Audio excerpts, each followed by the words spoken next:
Okay, so welcome to the Broker 2, Pride and Piracy. And actually, totally coincidentally, this is Talk Like a Pirate Day, and I didn't even mean that, but I thought it was funny that it turned out to be the same day that I'm doing this pirate-themed adventure. So, yes, I'll just read the crawl text real quick. The Hidden Dagger pirates of the Corellian sector serve as a regional counterbalance to both the Binayre pirates allied with Dark Sun and the Hutt Cartel. Unbeknownst to most, the pirate gang is on the verge of collapse, split between the forces of Captain Elise and Captain Darson. On the eve of a pirate summit hosted by Captain Nym of the Lok Revenants, both factions of the Hidden Daggers agree to temporarily put aside their differences. Honor among thieves only goes so far, with one ship per gang allowed at the gathering. Unwilling to trust each other's crews, Captains Elise and Darson turn to the broker for a capable neutral contingent to safely escort them. However, treachery abounds, as many have much to gain by sundering the Hidden Daggers. So you guys start off in Coronet, and the broker has contacted you and has given you the loan of basic supplies. So you guys have basically about 400 credits to go ahead and spend on things like stims and whatnot. So, you know, as I'm going through this, go ahead and like mark any of those down if you'd like. And instructs you to meet contact of both Captain Elise and Captain Darson named Jorwick, and he can be found in blue sector of Coronet.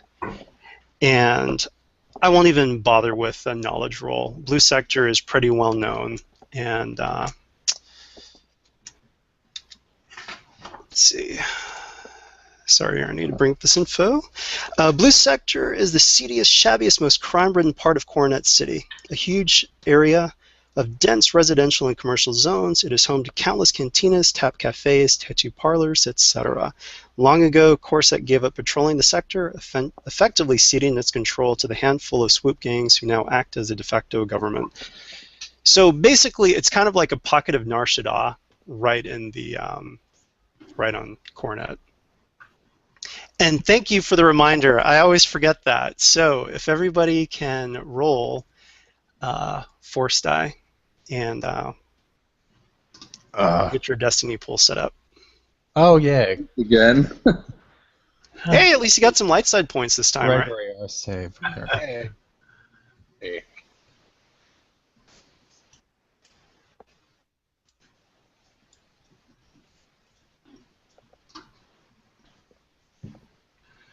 So that was 400 amongst the group, not each, right?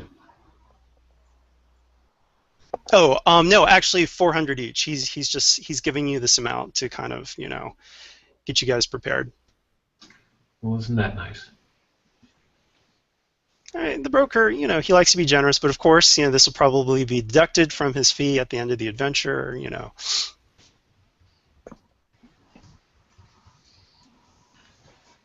Oh, I still need some rolls, force die rolls. Unless for some reason this didn't refresh. We all did it. We've got 4 dark, 2 light. Crap, I don't know why this isn't working for me again. I only see rolls from Gregory and Nathan. That's weird. Give me a second. I'm going to close this and open it again.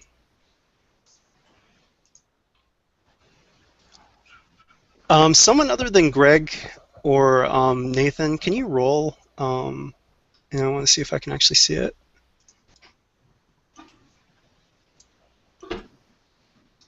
I see it. Okay, and that was the 2 force die? 2 dark side? Yeah. Okay. Huh, that's weird I didn't see the other ones, but that's fine. So what was the total again? 4 dark, 2 light. All right. 4 dark, 2 light.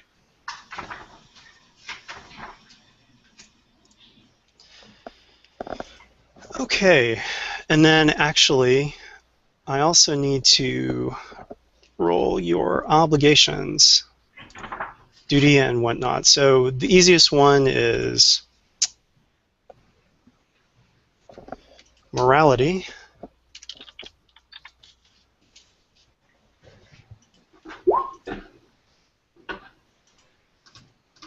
And that did not trigger for him.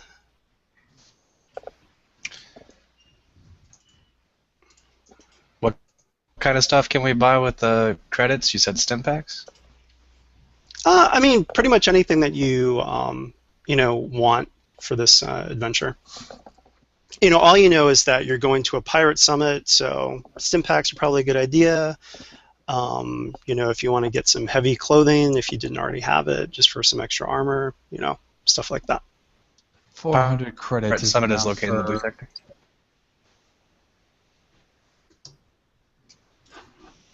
Okay. 400 should be enough for all of us. Well, no, not all of us.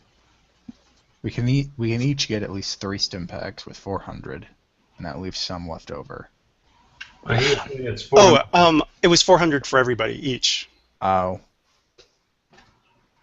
Well, then Balkan's gonna go forget stim packs. I'm getting it.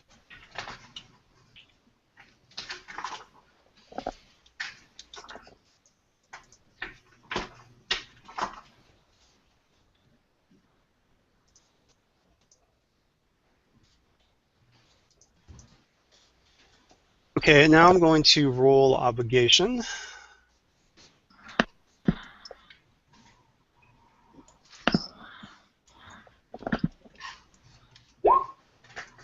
Okay, that did not trigger. And now I'll roll for duty.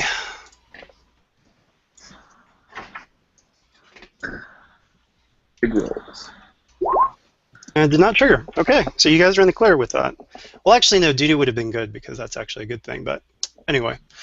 All right, so the broker wants you to chat up Jorwick to find out the secret rendezvous point to meet up with the 2 pirate captains. So, you guys know that they're Hidden Dagger pirates. You know that there's a summit. Is there anything that you guys want to, check for or try to find out before you head over to Jorwick in Blue Sector?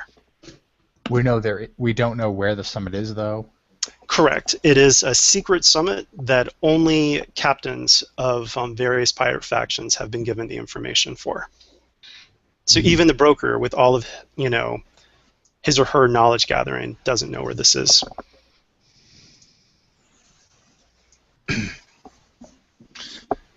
I'd like to see if there's any way that we can kind of research these pirates and kind of get an idea of each fact. Kind of sensibilities. Vulcan is also curious in this endeavor.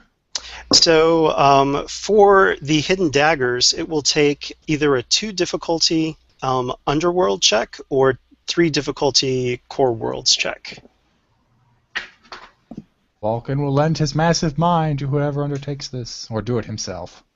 I can do a core worlds check with any help that the resident genius would like to contribute. Yeah, enjoy my base 5 characteristic. You can add any skill onto that. Great. And the core was a 3 difficulty? Correct.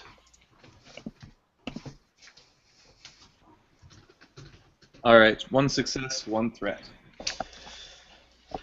Okay, I'll say, in this regard, just don't even worry about that threat. Or no, go ahead and take a strain, just because, let's just say that. I have to deal with Balkan nagging over your shoulder the whole time. That's a wonderful bit of RP. I like would have that. never Yes. trusted anyone. I don't worry about Yes. that threat. Balkan was totally backseat driving. It's like, no, why are you looking over there? The database over here is much more useful. No, wait up. All right, so what you know of the Hidden Daggers, they are one of the pirate groups that is based in mostly Corellia, and they are major rivals with the Hutt Cartel. No one actually knows why this rivalry started, but they particularly fight over this region of Corellian space called the Void, which is a pocket of clear space within the asteroid field known as the Pirate's Shadow. So they are rivals with the Hutt Cartel, also with the other groups of pirates that patrol in Corellian space, like the Celestial Pirates and the Binayre Pirates. And so these are, basically groups that would have something to gain if the Hidden Pirates actually did fracture into two separate groups. Very interesting. What other part could any other parties gain from there suddenly being a power vacuum? The rebellion, the empire, etc. As far as you can tell, the Empire officially doesn't seem to be too concerned with the Hidden Daggers. Basically, the Empire actually, if you guys can do a knowledge roll for 2 difficulty Underworld or 3 difficulty Outer Rim, I'll be able to give you more information. And this is on the Lok Revenants, Captain Nym, who is actually hosting the whole affair. Balkan once again offers his intellect to anyone with actual skill in this matter. In the backseat driving. Oh, the strain is incoming. I think this could be all you. Backseat drive yourself. Well, that's no fun at all. So Underworld is the 2 difficulty? Yes. Okay, well, I guess I'll go with that then. Okay, well done. Why would I need a backseat drive? Just that awesome. You know that Captain Nym is not a fan of the Empire. He is ostensibly neutral, but it has been documented on multiple occasions, arms deals between the Lok Revenants and the Rebellion, even though the Rebellion is a little bit hesitant sometimes to take his aid because he is a pirate. He is not a nice guy. But for reasons pretty much known just to himself, he does not like the Empire and has attacked them on multiple occasions. I'm sorry, what faction was that captain from again? The Lok Revenants. The plot thickens. And so another thing that you guys know is, and this is something that the broker goes ahead and tells you, factions that are noticeably absent, that were not invited, Black Sun and the Zan Consortium. These 2 are major players. However, Black Sun does have kind of pretty much a proxy there in the form of the Binayre Pirates, who are independent, but they do work very closely with Dark Sun. However, Dark Sun officially was not invited. Black Sun, sorry. Oh, well, if working through a proxy may just be all the help Black Sun needs, I believe that this pirate faction should be one we keep a close eye on. Good idea. So, if there's nothing else, we can move you guys over to Blue Sector to meet Jorwick. Works for me. Sounds good. Okay, so as you guys head into Blue Sector, the coordinates send you to an apartment that is above the Twirling Twi'lek Cantina and Burlesque Bar. And you're greeted by a protocol droid who begins to introduce you to, and he's interrupted as a young, handsome human with dark brown hair and light amber eyes, probably in his early 30s, greets you. Hello, hello, Jorwick, so good to meet you. Friends of the broker are definitely friends of mine, and he welcomes you into the lavish apartment. So everything kind of around him is run down, but the inside of this apartment is fantastic. And it's somewhat high up, so it does get a good view. And yeah, so first off, he wants to know, so as agents of the broker, what's in it for you to help out the Hidden Daggers? Money. Yes, that is always good incentive. Ah, I'll step inside, but stay with my back pretty close to the door. okay. Oh, Balkan's just going to waddle right in. Curious. So, Sean will yeah. walk right in as well. And also, I want money. Honesty is a wonderful thing, even among thieves. And so he nods and says, well, as a broker has probably told you, the Hidden Daggers are in a bit of trouble right now. I'm actually friends with both faction leaders. I've known them both for quite a long time. And honestly, for Elise and Darson, all this infighting is just ridiculous. But, be that as it may, I'm trusted by both. I'm neutral. And I do have the coordinates for the hidden rendezvous point. And as he's speaking, even though he's a pirate, you kind of get the sense that, he could very well be a noble of some sort. And so there is a bit of a contrast in terms of his occupation and his bearing. And I'll just let you know, Would it be possible a knowledge to- core worlds check will give you more information. Or underworld, either one, 3 difficulty.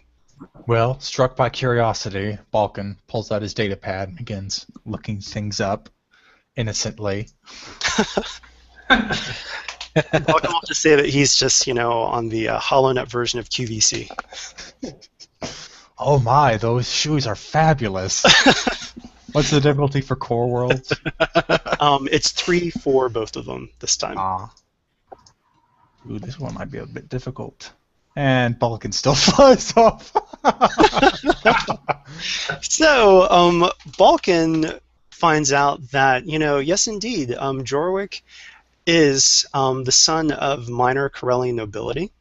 And basically, he has run afoul of the law many times, but his wealthy family has been able to get him out of sticky spots. And another thing that you know is that he is pretty much the Hidden Dagger's man on the ground. He very rarely flies with them, but he stays in Blue Sector and makes sure to coordinate movements, keep his finger on the pulse of what's happening, both in Coronet as well as the Corellian sector at large. So that's pretty much his role. And one of the reasons why he has situated himself as a neutral party between these feuding factions. So I look up from my innocent shopping and I ask him, so how about a bit more information about this summit? Other factions involved, whatnot? I actually, to be more to the point, I'm curious as to why the Black Sun or the Zon Consortium weren't invited.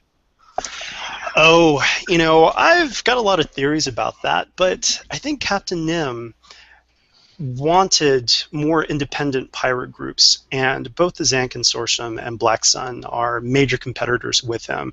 They've got their fingers into too many pies all over the place.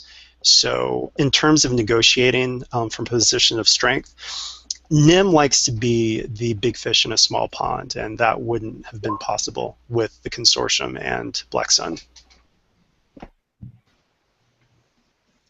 Then why did he allow a Black Sun proxy to the summit? That is a very curious. I'm not sure. It's everyone knows that the Binayre pirates work with Black Sun, but perhaps as an independent faction, he's looking to actually entice them away from Black Sun. Well, if rumors to be believed, that's almost as possible as taking a Snarlack out of his pit. But I have to say, even with the promise of money, you are working with pirates here. Good looking is as close as we get to being good people. So I hope you know what you're getting into. Trust me, my dear man, I always do. So at this point, I need everyone to roll a 2 difficulty perception check.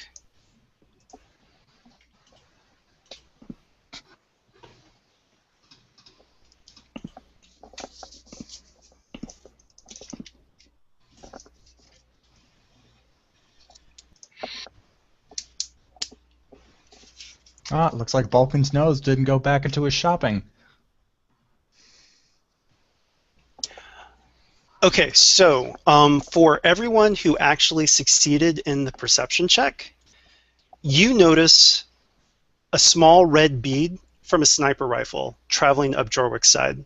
What do you do? Jokin jumps and tackles him to the ground. Okay, so as you tackle him to the ground, there is a blaster fire shot that crashes through the window and sears you for 12 wounds. You can apply soak to that, but you just got hit with 12 wounds. Balkan's immediately going to look and trace the beam over to where the shot came from. Okay, so you can see like the beam across the way on a building that is. I mean, this was a long-range shot, so you can see where it's coming from, but you can't actually see the person. You just see someone in a shadow and the sniper bead. And as you're watching, you see the sniper beam pull away, and it looks like the sniper is basically putting the sniper rifle away. Canavan pulls out his heavy blaster and is going to try to take a shot at him. Okay. And you've got long range on that, right? Yeah, I got a sight on it, so it knocks the difficulty down for long range by 1. Oh, okay. Well, funny enough, the sniper has the same thing too. So yeah, okay. We're not in like typical combat right now, so before we do the actual initiative rolls, I'll let Canavan get a shot off. Okay. So difficulty 2, I'm guessing? Yes. All right.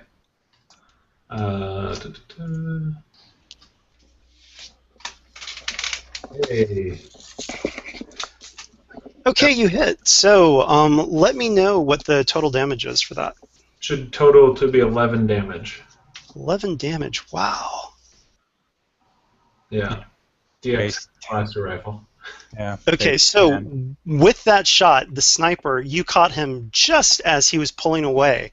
You can't see him anymore. So he's pulled around like, we'll say a heating unit of some sort on this other building. So you cannot see him at this point. I'm going to yell, does anyone know what that building is? Does it look like an apartment building? Or? Oh, yeah, it's just an apartment building. Is there any quick way we can get across without having to go all the way down and then all the way back up into the new building? Unfortunately, no. Is there anything that can anyone toss? that I can tell about the building? Like, is it like a typical apartment building? Would I be able to tell like where the most likely exits are? Yeah. Mm-hmm. Yeah, totally. I mean, if you guys want to, I mean, let's say, I mean, right now, Jorik's like, someone shot at me! Someone shot at me! And he's like just freaking out at this point. Don't worry, Jorik, I shot him also. And yeah, so are you guys going to like run down, give chase? Balkan is going to look at Canavan, kind of amazed he made that shot, if only because he's so inaccurate with his pocket blaster pistol. He's like, "You keep him pinned down. I'm gonna go get closer." It's like, all right, I'll keep you updated with the comlink. So basically, you're I'll try to scanning. cut him off at the You're scanning the rooftop then. Yeah. Okay. Jokin will go with. It's the building's too far away for me to use like my utility belt grappling hook to attach to it, right? You know what? Star Wars is all about cinematics. You tell me. I'm gonna try to grapple the other side of the building so maybe they can sort of zip line down to it. Well, get over there faster. Balkan has the utility belt too, so. Oh, the point that was shot at was actually higher than. Yeah, I'm thinking like midway down the building so that they don't have to. Like to cut him off. All the way down, cross the street, and go over, and so they can just slide into like the mid-level of the building. Okay, yeah, I'll allow it. Good thinking. So, Yeah. I'm not too familiar with grappling hooks. Would that be a coordination check or? To throw it, probably. Or the throw be like a ranged attack of some sort. I don't know. Throw would probably be athletics, right? Because it's strength. Need to be strength to do that. So Okay. all athletics. What difficulty do you want it to be? Let's see here. I'm going to say the difficulty is. I'm going to say difficulty of 2, but I'm going to use a destiny point to upgrade that. And so it's now 1 purple, 1 red. 1 purple, 1 red. Ooh. Okay, I'm gonna go. Yeah, I'll just try it. We'll see if it lands. Oh. So that, well, with the advantages, tell you what. Tell me how you want to use those advantages. You failed, but something good happened.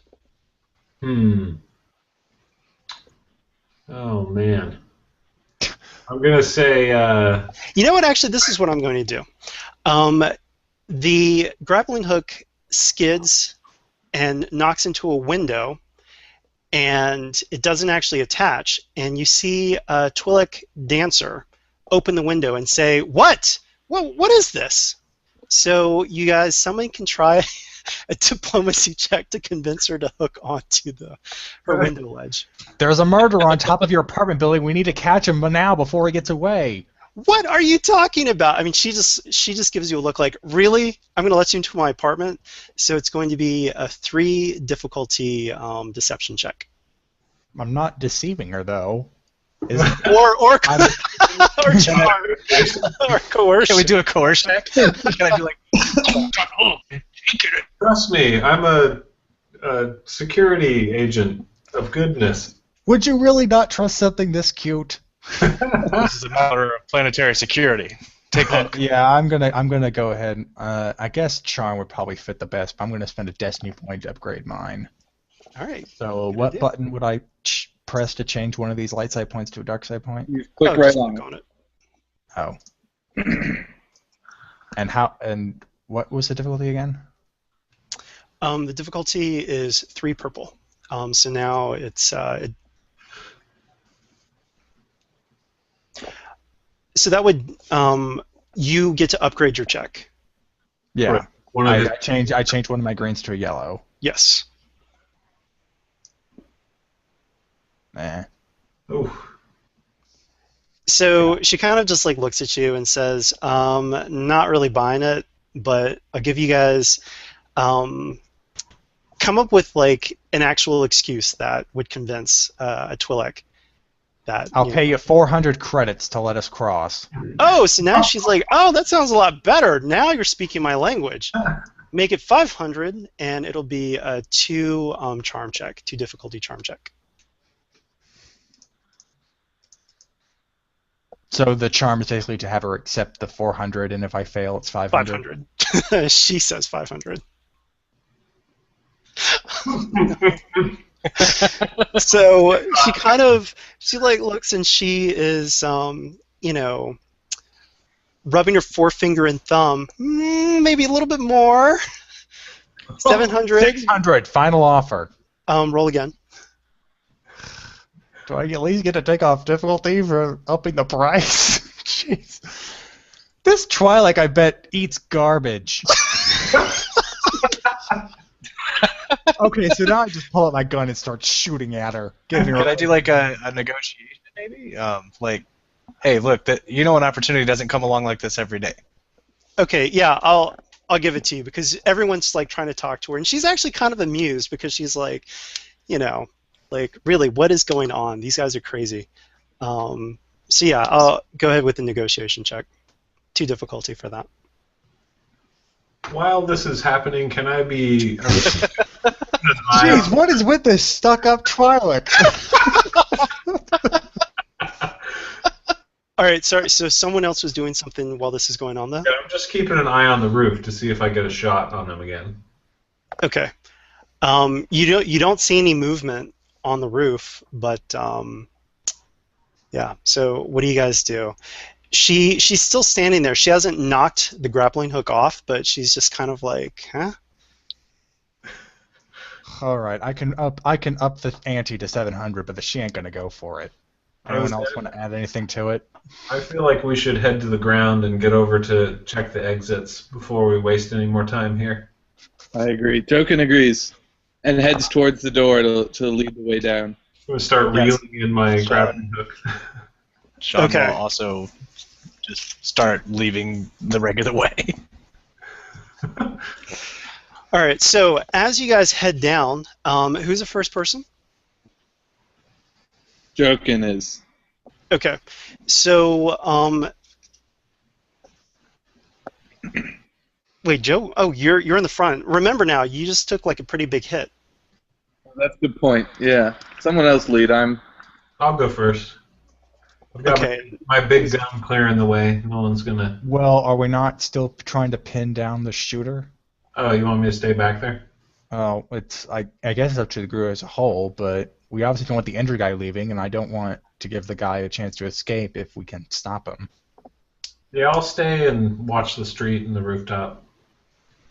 And so the Twillick is just like bantering with you and just like, so is that how you pick up all the girls?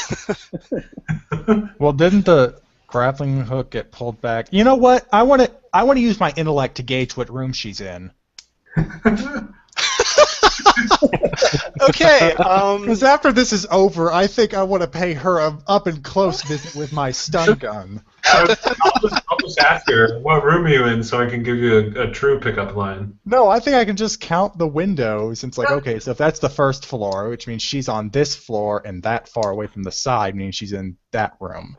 Okay, so now you guys have totally tripped her creep alert, and she's like, never mind, and she just shuts her window and pulls down the Wait, shades. I didn't say anything. I'm just doing this in my head. I thought the Canavan yelled over at her. No, I yelled to her. I asked her what room she was in. Yeah, she was like, forget this. So Well, forget what he said. I'm still counting the windows. I want to know where this bitch is, because Okay. she's going to pay for letting someone escape justice. And Balkan's ego has been bruised. So do a, I'll say especially in the like heat of combat and everything going on, it'll be a daunting check, so 4 for difficulty. With what, education or? I will say,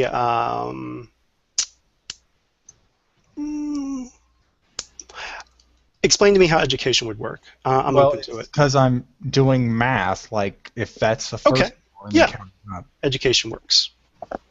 Education, which means it's that and that and that, with 4 purple? Yep. Okay. Bitch, I'm coming. So you know that she is in room, let's say like 415. I guess all So that you've counting noted purple. this information, and so who's the first person out the door? Well, Balkan's in a hurry. If no one else is going to take the lead, he will. Let's make it Sean.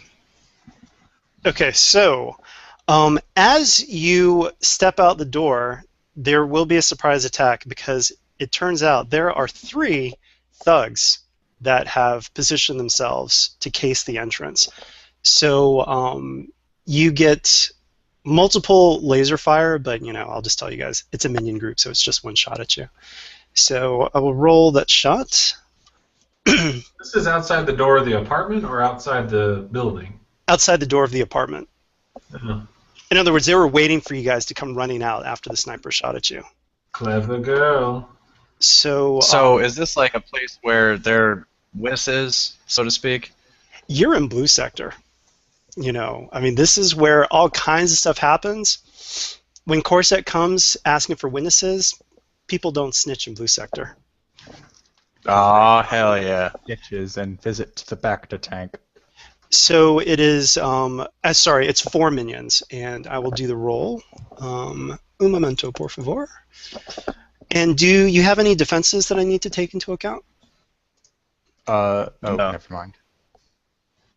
Okay, so here's a shot heading towards Balkan. Oh, wait, no, Without difficulty, my bad. Balkan has defense. He has armored clothing. Okay, So it's I a will put that in. setback. And that's enough to make it miss. So the shots, like, you know, Balkan twirls and spins, cartwheels maybe, and gets his Does a hair little dance. singed, but nothing happens. And now everybody roll initiative, and we'll say that it's actually vigilance because you guys weren't really ready for that. This is. We just roll the dice, or do we roll it against 2? I can't remember at the moment. You don't roll difficulty dice for initiative check. That's what I thought. Oh yeah, blank. Broke even. Oh wait, didn't break at all. Yeah. Well, it makes you feel better. My ability dice rolled nothing up too. It was just the yellow dice that rolled a success. I guess it makes sense. I'm looking out the window, and you're getting shot at from behind me, most likely.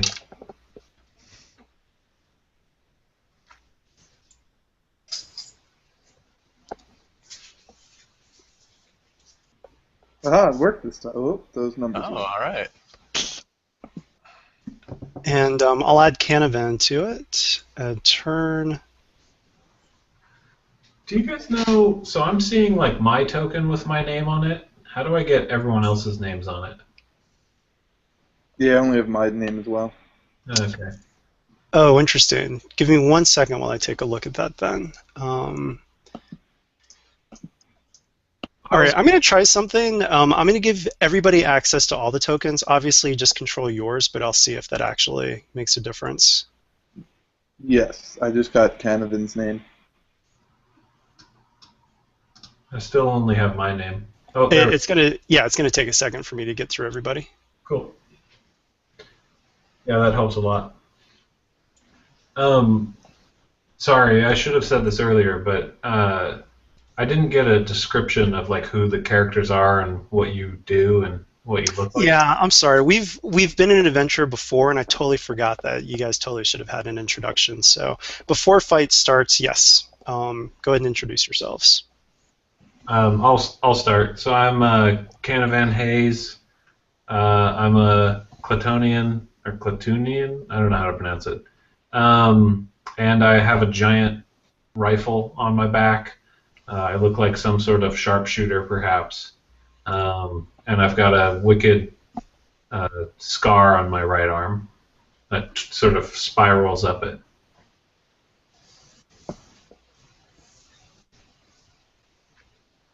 Pretty cool. Is that enough?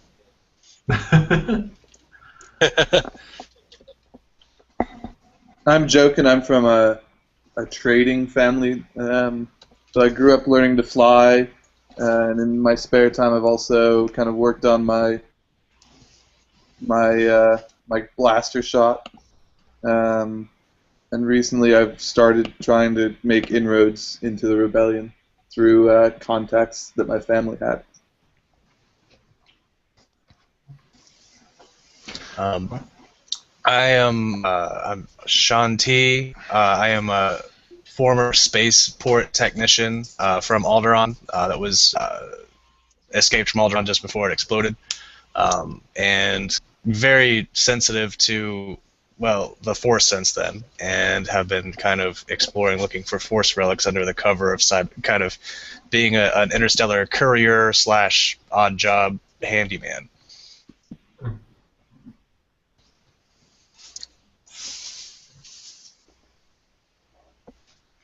Sorry, I was distracted. Did Balkan introduce himself yet?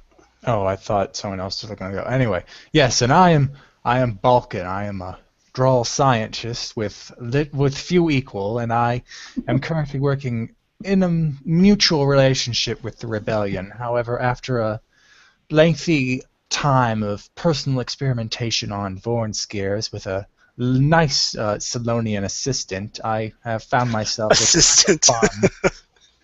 And I've found myself in need of quick cash, so I have once again offered my services to the broker. Does the assistant happen Dr. to Morona go? does not need to know. Shush. And last of all, you've got Jasper, who is a doctor, and he pretty much stays in the background. He's, my character, basically. He's pretty much an NPC. And he's pretty quiet, but he's worked multiple jobs with the broker, always available as someone to, help heal wounds in stressful combat situations. Yeah, she didn't get off the sauce. Oh, and can you guys actually edit the turn order yourselves? I think only one person can be in it at a time, but you should be able to go in, and once you put in the numbers, hit enter, and it should put in the number.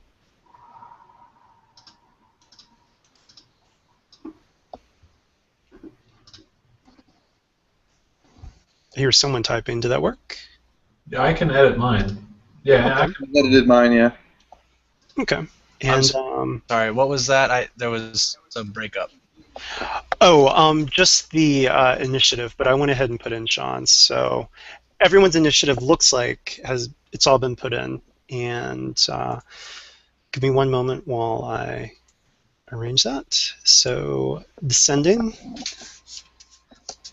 So the PC's round one. You guys have one slot before the enemies get to go. So choose who you want to go, and then after that there will be far 3 away slots. are they? They're within medium range from the door. I could blast one really badly if you guys want me to. Yeah. Let's. Yeah, Oh, ahead. I thought you were Break still that. upstairs watching for the sniper. Well, it seems like they attacked us right out the door. Right, I thought they were right out the door of the apartment. Oh, okay. So this is what's going on. The sniper is casing the joint from above, from across the roof. And at the same time, there are people on the ground who have been waiting in ambush for you guys to exit. Oh, okay. So they're in 2 completely different spots. Okay. Ah, sorry. I thought this was right outside the apartment room. No. You guys had to run down the stairs. And outside the actual entrance or exit of the apartment building is where the ambush was set up. All right. Jokin will take cover at Okay. the door frame, lean out, and take a shot at the enemy. Okay. So medium range, you said? Mm-hmm.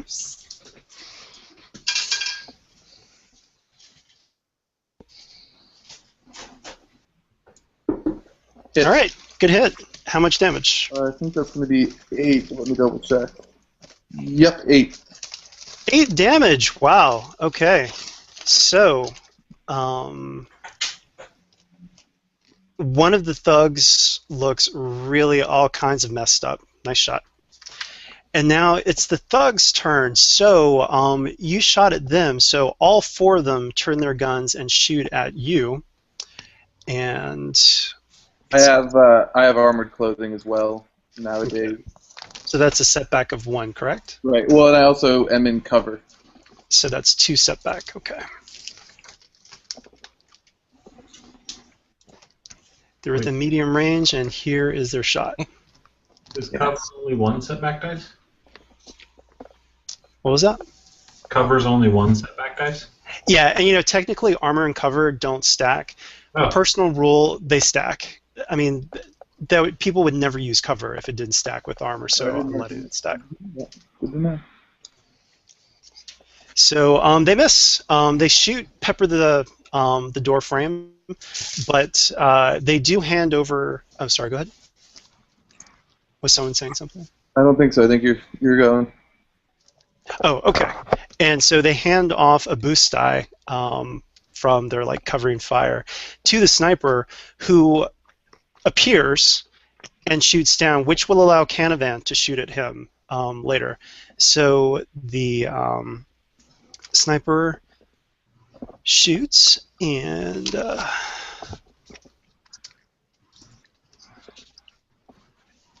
it's going to be the same difficulty. And he's shooting for you, Jokin. So, Oh God. well, I mean, you're the only one who's shooting right now, so it's not personal, Jokin. I swear. Woo!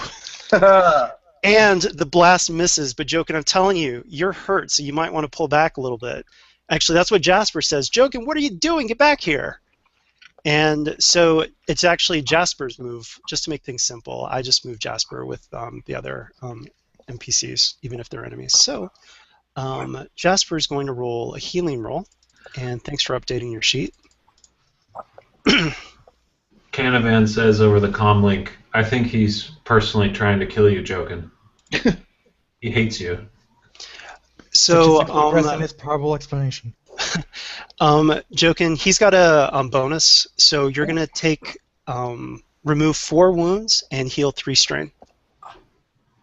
All right.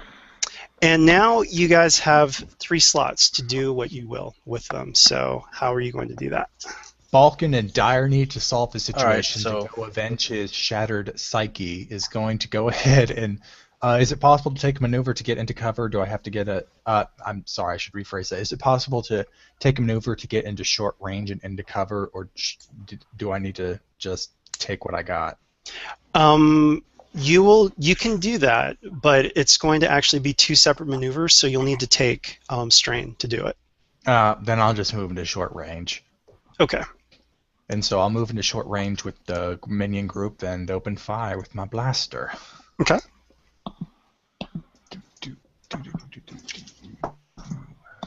Just double check the skill. Okay, roll. Well done. And that's 7 damage. 7 damage. Okay. So one of the minions goes down, and one of them is pretty hurt. So you kind of like pepper off a couple of shots, pew pew pew, and 2 slots left. So who's up? Canavan is going to aim with his maneuver and try to shoot this sniper again. Okay. His range was long, so I can pop that 2. down. Mm-hmm. Here we go. Dang. Oh. Hip hip hooray! So that's 14 damage. He has it also has a pierce of 2. I forgot to mention last time. So -2 to his soak. Okay. So you tell me what happens to him. Does Can I tell what race he is? no, you can't really tell at this point. Humanoid, but that's all you can tell Okay. from across I'm the gonna way. go for the neck part of the humanoid figure, Oh, you're gonna kill him. hoping to blow his head off, perhaps. And Don't do that, he'll be unrecognizable. that's fine by me. And the advantage is that part of his weapon or some of his clothing falls off and distracts the minions down below, pushing them out of cover, Okay. so that they have a setback dice. Okay. Did it kill him? Yeah. I mean, if he shot for his neck, yeah, he's dead.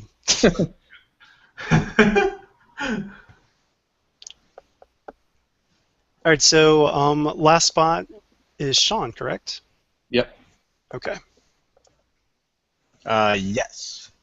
I get into engage with him and Okay. pull out my Jedi kendo stick and turn it on. Oh, you seriously gonna do it? Okay. All right. All right. If Balkan will enjoy watching this. If that's the case, can my setback, instead of being a setback for them, be a boost for... Absolutely. Okay, so you have a boost dice. Because they got all startled by Sweet. raining down stuff. Flashy, flashy, bashy, bashy. Bang. Oh, damn. Flashy indeed. Oh yeah. Wait. Okay. So, and since it's a training lightsaber, it does stun damage, but so the second minion goes down. There are only 2 left, and yes, it's raining bits of flesh, and they're freaked out. So the other 2 decide to just cut and run. But you've got one who is still alive. That's at your feet. Jokin's going to go over and attempt to restrain him so we can try to learn more about who sent them. Okay. So, we'll say the guy comes to Jorwick, comes down the stairs, and he is like just enraged. Who would dare try to assassinate me? And stomps up to the guy, and who do you work for? And the guy won't say anything. So what do you guys say? I'm going to yell down to punch him. You punch him. He doesn't say anything. Oh no, I'm yelling down to them. Oh. Punch him. Jokin cocks his fist back and says, "Who sent you?" So Menacing fashion. you can do a coercion check against 3 difficulty. Oh, this is going to go really great.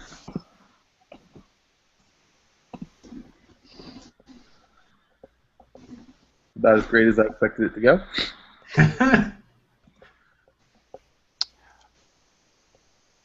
Anyone else can try that.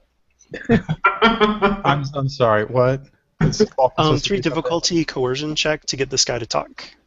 This is one of the minions, right? Yeah. Does anyone have any higher Menacing him willpower? with my laser stick. No, my willpower is 1. Anyone have 3 willpower? Just out Yeah. of curiosity. I have 4 willpower. Okay, then you bully him. Go for it. And,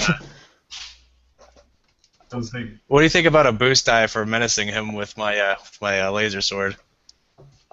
Okay, yeah.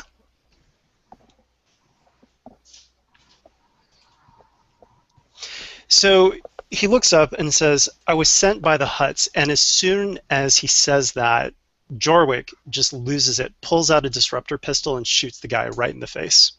holy crap.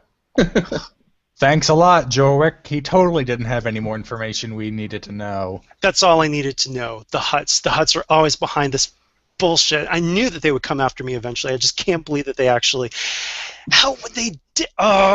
So he kicks the body and is like... Okay, you know that how you almost voiced a question there? That would have been a lovely question to ask him.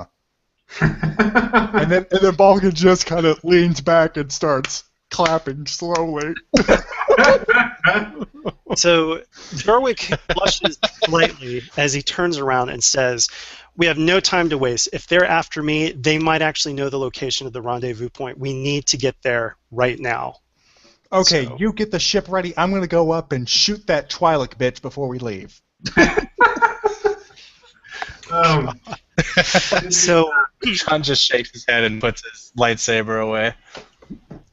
No one insults the great intellect of Balkan.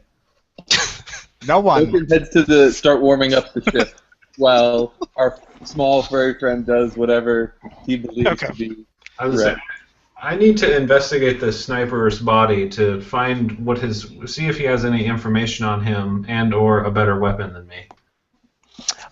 So he has a scope, a scoped blaster rifle, but I think that's the exact same thing that you have. Does he have he had some sort of laser dot though. Is that removable? Oh, that was just, Just flare. yeah. Well, I will steal his flare and use it as a laser pointer. Okay. And yeah, Can we you really don't see anything noticeable on him. I mean, he's kind of a burnt husk. There's nothing that can identify even his species. Go ahead and do... Oh, species, he was human. Oh. How boring.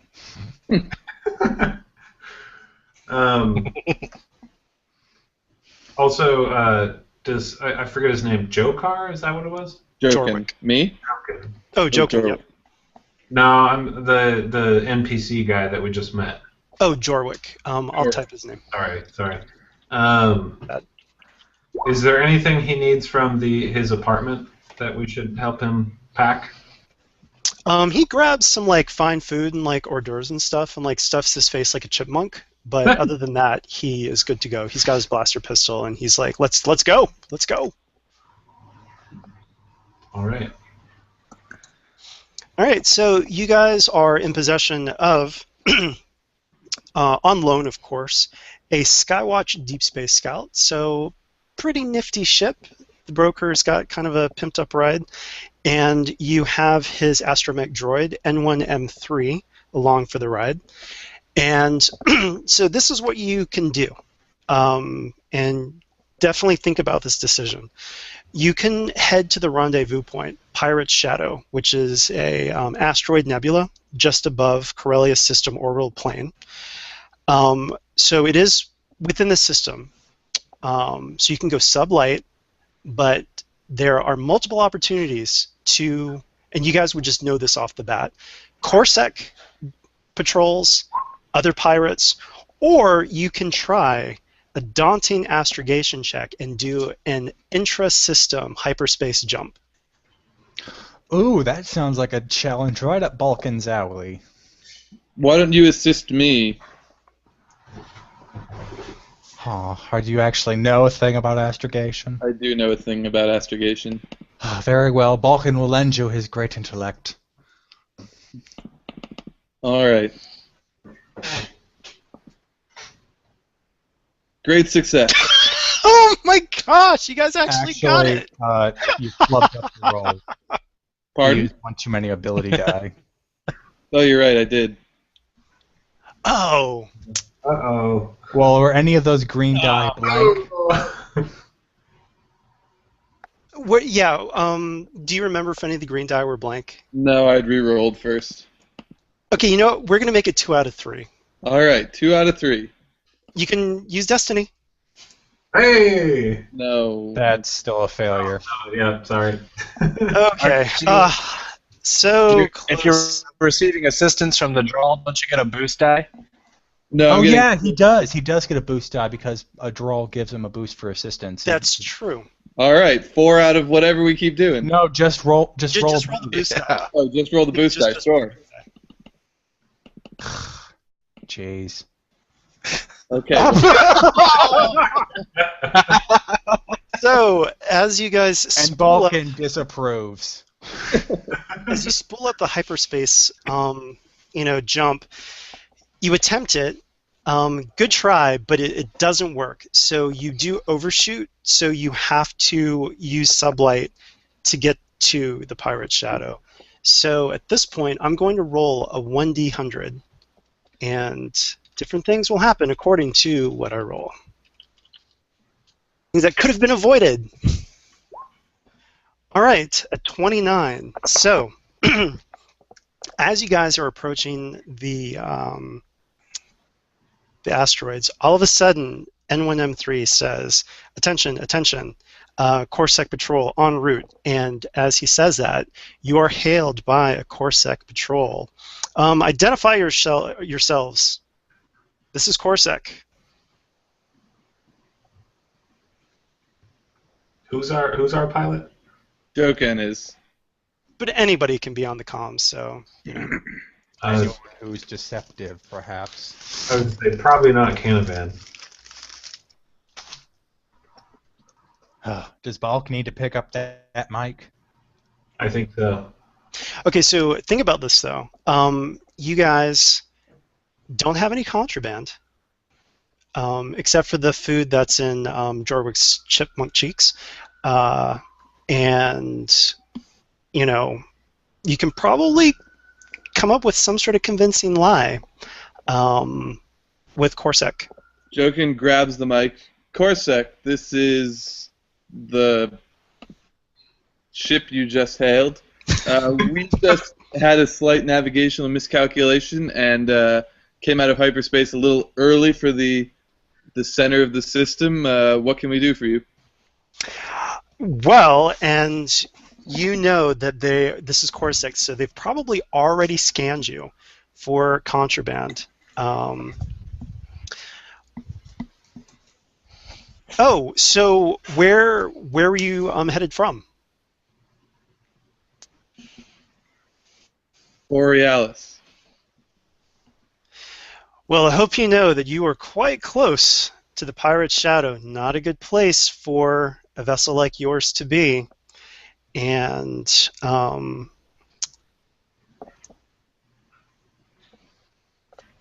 sorry, I got distracted by Balkan Oppen's little interlude there with the Twi'lek. Can you transmit the a safe route in system from here to us? After I take a second to make sure we didn't suffer any damage from the early hyperspace reversion, it'd be nice to have some local knowledge getting in system. Absolutely. So they start, putting in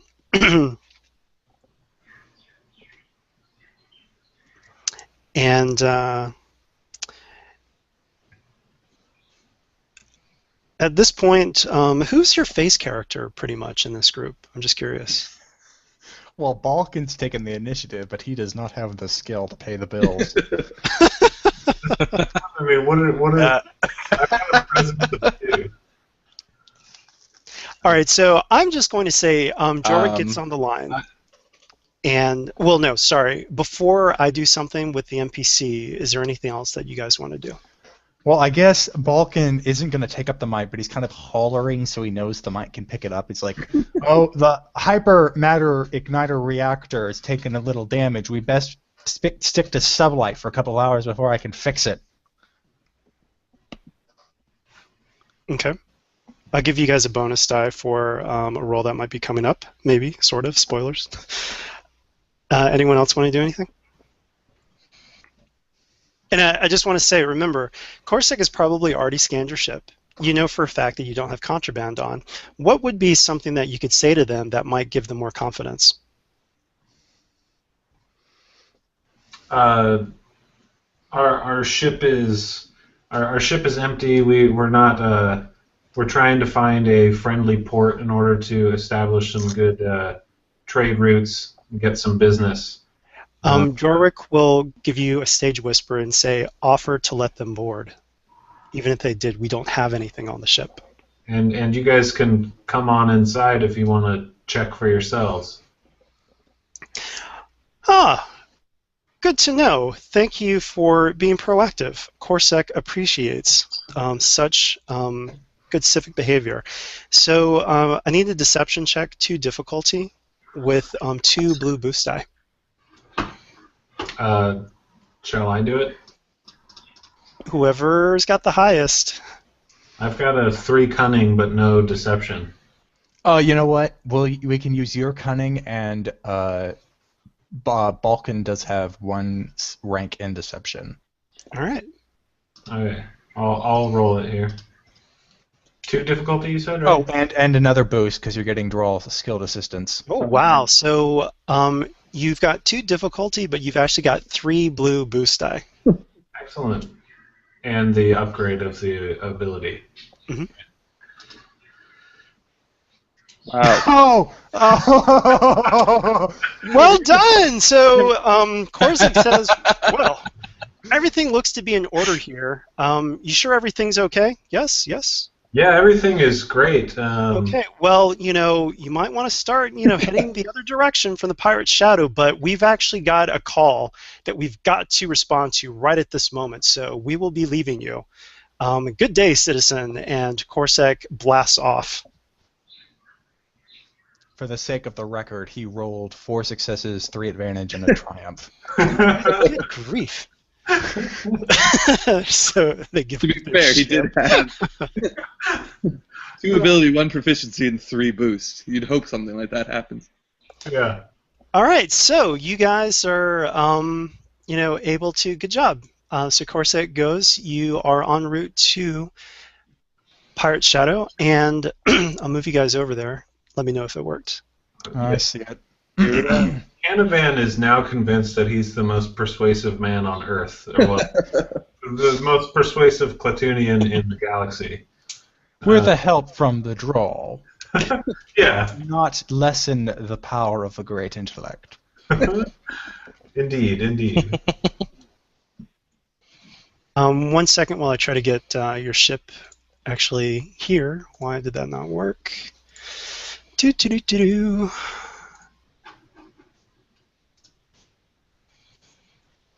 Okay, do you guys see the ship? I do. Okay, well, I mean, we're abstracting this anyway, but so you are now flying into the asteroid field. So I need, it looks like you're going to need, just estimating with the coordinates, about 5 rounds worth of flying through this field to get to the void, which is the safe spot. So I'm going to need some piloting checks from you, Jokin. So 3 difficulty piloting check And I'm going to flip a destiny point. So it's now 2 purple, 1 red against piloting space. Can anyone else maybe man the guns to try and shoot at asteroids that we may ram into? I will man a gun. Okay. Let's, just to speed things up here, I'll just say that the gun gives you a static boost die to all checks. Because even though you're blowing these things up, there's still chunks that are going to hit the ship unless you fly out of the way. Wow. Wow. Not the first time. So, you clip into one of the asteroids, 6 points of hull trauma. If someone can update the sheet with the hull trauma. Minus the armor? Correct. All right. All right, so that was your first check. Next check. That's better. Take 1 strain, but with that triumph, we're going to say that you find like a spot in between 2 massive asteroids, and you totally make up some time going between the clear space between these 2 large asteroids. So that was what I would have selected as well. You know, I should have asked you. Sorry about that. It's okay. We're on the same page here. All right, good. And now you've got 2 turns to go. So another check. Oh. Well done. Let me know how you want to use that advantage. I mean, you can just add a boost die for the next check. Can't we recover? Is there anything like just take a quick look around? Do I notice anything about the situation, especially because we're kind of getting right close to the void now? You don't see anything actually. Oh, okay. Yeah, everything looks pretty much, well, clear, but you know, I mean, asteroids all over the place. Right. All right. Last one. Okay, so technically that was a failure, but you still get a triumph, so you can use it like an advantage. Trying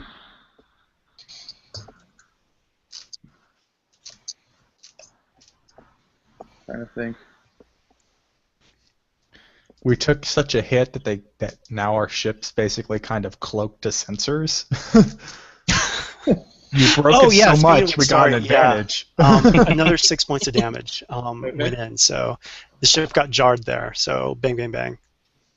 Good thing it's alone. And also system strain. Took some system strain. And one more check. That was the last one because we skipped one. Yeah. Oh, okay. Yeah, great. So you guys are in the clear. So as you get through the pirate's shadow, I was actually kind of hoping that you were going to get one of the despair so I could do some cool things, but 2 asteroids collide and sandwich us, and it's all over at once. Something like that. Something like that, yeah. It's like, oh, the adventure's over. Good job, guys. Okay, so you should see your ship and 2 other ships. Yep. Okay. So you were immediately hailed, and you hear a woman's voice saying, you know, your transponder matches broke your ship, I presume. Yes. And this is Captain Elise of the Maritime, and the ship looks very dangerous, like souped up weapons, lots of like jagged surfaces, so the name is quite ironic. And you also get hailed by the second ship, and a very cultured voice, and I'm not going to do an English accent, but just imagine that it is. And this is Captain Darson of the Penumbra. Good to meet your acquaintance, or to make your acquaintance. And so at this point, Jorwick grabs the comm, and he's like, hello, hello! And immediately both of them are like, wait, Jorwick, what are you doing here? You're supposed to be back in blue sector. He says, well, about that, these fine folks saved me from an assassination attempt. What? Both Elise and Darson exclaim at the same time, and they demand to know what happened. They start to bicker, and so the comm is filled with their chatter, and Jorwick is talking to them at this point. Finally, Jorwick calms him down, says, you know, I had to get out of there. make sure that you guys are safe. I'm glad the Hutts weren't able to get to you at this point. And Darson says, the Hutts, we haven't had any activity from them in quite some time. And what do you guys say? Oh, sounds like the Hutts to me. Quiet for a long time, then suddenly they're back. With aplomb. Curious. It just seems so odd that they would try to start something right at this point. Well, anyway, let's get this show on the road. So, the broker has assured me that we'll be safe with you. So if we can start a docking maneuver, we have a connection gangplank, as we like to call it, to board with your ship. And so you'll know that it's going to take 3 difficulty piloting space check to basically ease yourself over to one of the ships and connect to it. All right, here goes. Okay, so you take some system strain, but well done. You connect up with Darson's ship. He gets over, and basically bro hugs Jorwick. Really, they've been friends for quite some time, very comfortable with each other, and then you do the same maneuver. Go ahead and roll again with the other ship. Oh, well done. So I'm just going to let you know. If you had failed, you would have taken some strain because all the pirates would start picking on you for being a crappy pilot. And yeah. And Vulcan would too. Exactly. So you totally showed them, eased up, got the connection pieces right. Everything was perfect. So you now have 2 captains of rival factions of the Hidden Daggers on your ship, and they are staring daggers at each other at this moment. Basically, you hear little quips back and forth, and the general gist of it is you can tell that Captain Elise favors arms dealing. The jokes that Captain Darson throws her way basically make her out to be kind of like an uncouth barbarian who doesn't know the finer things in life. She shoots back with barbs, basically pointing out how much of a snob he is, and at least she's a pirate who knows what she is and doesn't try to put on airs. And yeah, so back and forth, bickering, but Jorwick pretty much ignores it. He kind of looks at you, shrugs, and rolls his eyes, and basically stage whispers, "I know, they should get a room." I'm sorry, at this you point, cut out for a sec. What did you just say? Oh, what was the last thing you heard?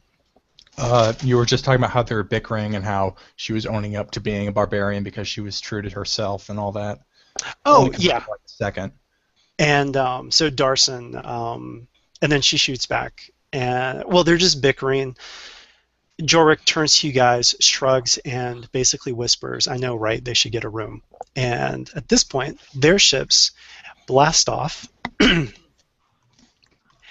And you guys now have the coordinates to the Nym pirate base. But as you guys are getting those together, all of a sudden, 5 ships drop out of hyperspace, pretty much right on you guys. And sorry, I'm going to rearrange that. Only 2 of them are within range, but they don't even wait for you guys to hail them. They immediately start to fire. So, or you know what? Actually, we'll do this. Before they fire, let's roll initiative.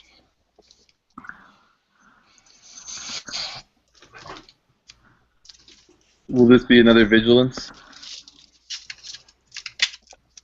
I'm going to say that since you guys, you're not amateurs. You're probably being very vigilant, even though, you're expecting anything at this point in the void. So between cool and vigilance, you can choose whichever's higher.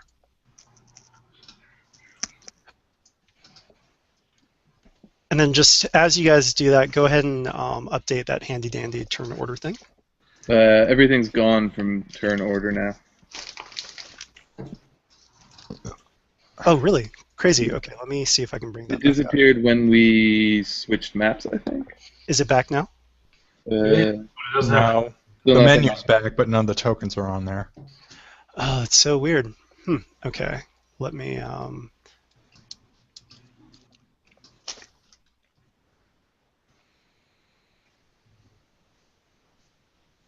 Sorry about that. 1 second here.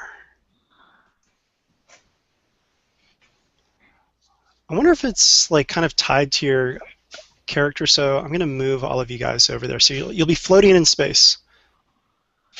Hold your breath. Actually, don't hold your breath. Your lungs will explode. But you know.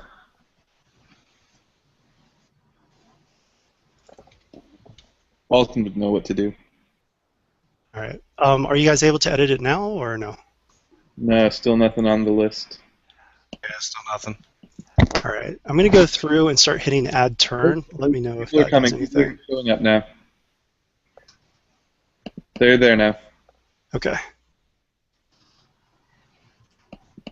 Whoops. Sorry. I need to. What in the world? All right. Sorry. I'm going to clear the list and do this again. All right. And I'm going to add you guys back. It's not how it's supposed to work. Sorry for the technical difficulties. It's supposed to just come over, but do you guys see yourselves now? Yeah. All right, cool.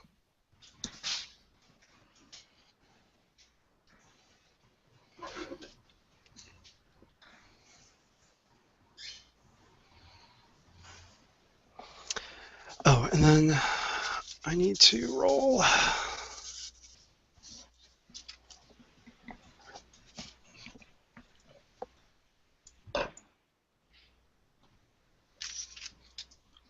So while you're doing that, is the place we're going to someplace we need a hyperspace to, or is it? Yes. Okay.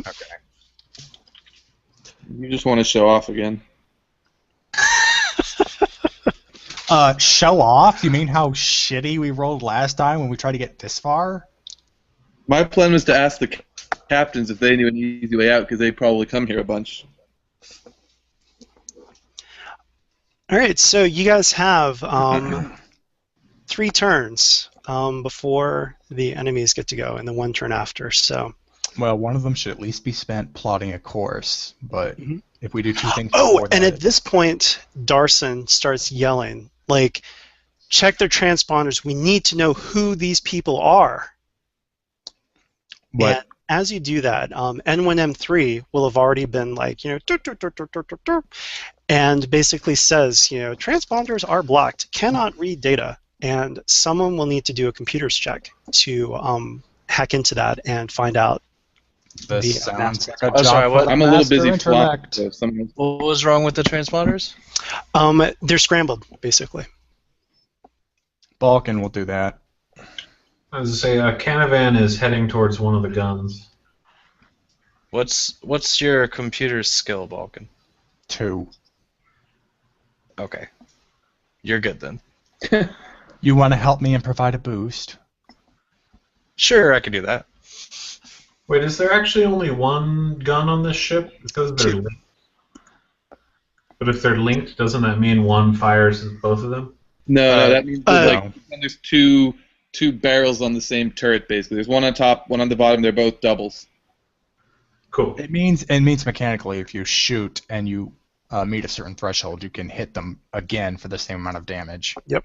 If you get 3 advantages, you can hit them again. Or is it 2? I think it's 2. I 2. forget. Yeah. Same as 2-weapon fighting, then it's 2. 2. Yeah. Cool. All right. So Darson demands that find out who they are. Find out who they are. So. I'm working. Jeez, these captains. What's the difficulty for that computer's check? All right. It is a daunting 4 computer check, and I'm going to flip a destiny point. So you've got 3 purple, 1 red. Well, I will flip a destiny point too if we're gonna play it that way. Balkan's gonna up the ante. Oh, actually, one thing about destiny points, only 1 can be used per turn. We messed that up a little earlier, but yes, you can't use it this turn, but you can use it next turn. I thought it was simply you couldn't flip the same destiny point that the GM just flipped. I'm almost positive that wait, I've got the book right here. So,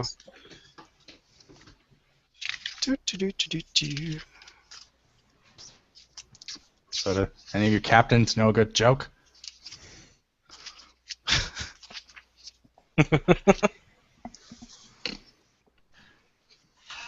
Nope. Okay, What's the pirate's favorite droid? An R2. Oh dear. What happened to the Hutt who wanted to fly? What? He bought a ship. So that we don't, hold up the action, just at, wait, conversion takes place at the end of the action, preventing players or GMs from immediately spending a just converted destiny point. So it sounds like you just can't flip the same one, basically. So yeah, okay. So we'll do it as Jack said. So that's fine for the flip. Oh my gosh! My great mind confounds all. Wow. I now know when these ships were made, who bought them, who sold them, who bought them again, and who blocked the transmitters. So, So you download the data. It's Hidden Dagger ships. Le gasp. And so, as soon as you say that, Captain Elise runs over. Darson's like, "What? That's impossible." She reads the data and turns to him. These codes match ships under your command. And he's like, "What? No, that's completely impossible. No, I don't believe it."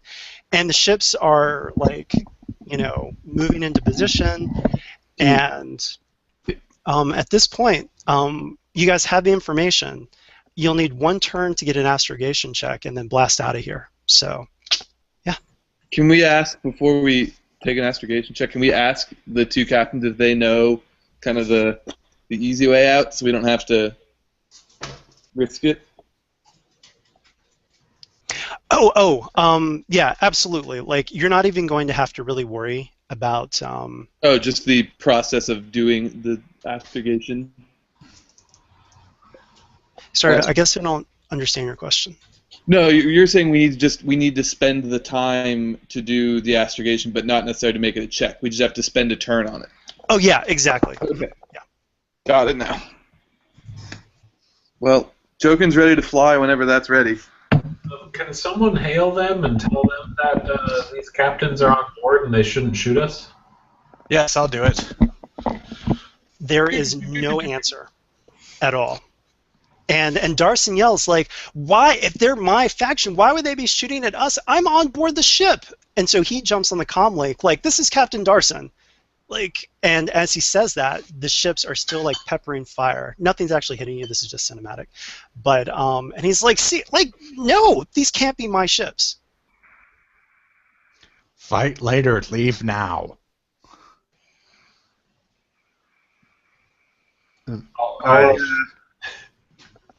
Maybe we should actually get to leaving then. Yeah.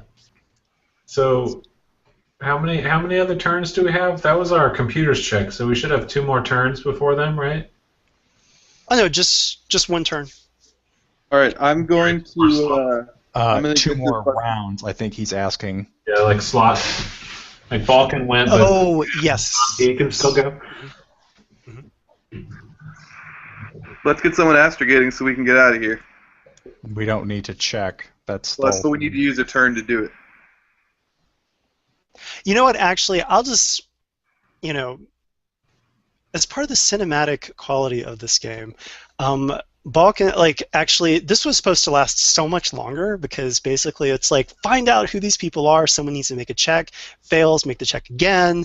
Fails. So, yeah, you just got it on the first one, so you guys know who you guys are. And we'll just say that you guys can punch it and get out of here if you guys are okay with that. As long as while we're doing that, I say, "We know who you are." Cheesily. Absolutely. No. Parting verbal shot. Yeah.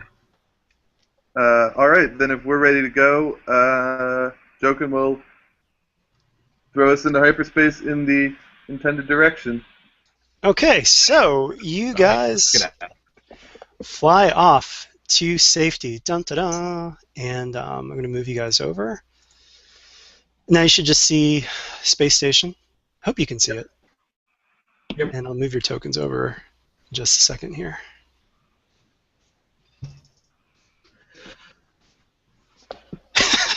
The first turn.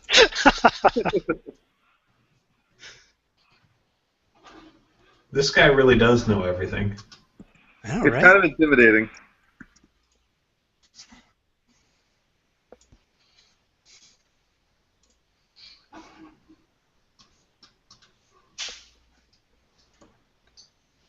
Okay, I think I missed somebody. No, you guys are all there. Okay. And I'll reset this turn list and add everybody back to it. So, all right, does everyone see themselves on that? Mm-hmm. Okay. Yep. Whoops. While we're in hyperspace, can I get Jasper to try to heal me up that last little bit, since I'm still personally a little beat Oh up? yeah, absolutely. Thanks for reminding me. All right, so it's just a 1 check. Yeah, Jasper can handle that.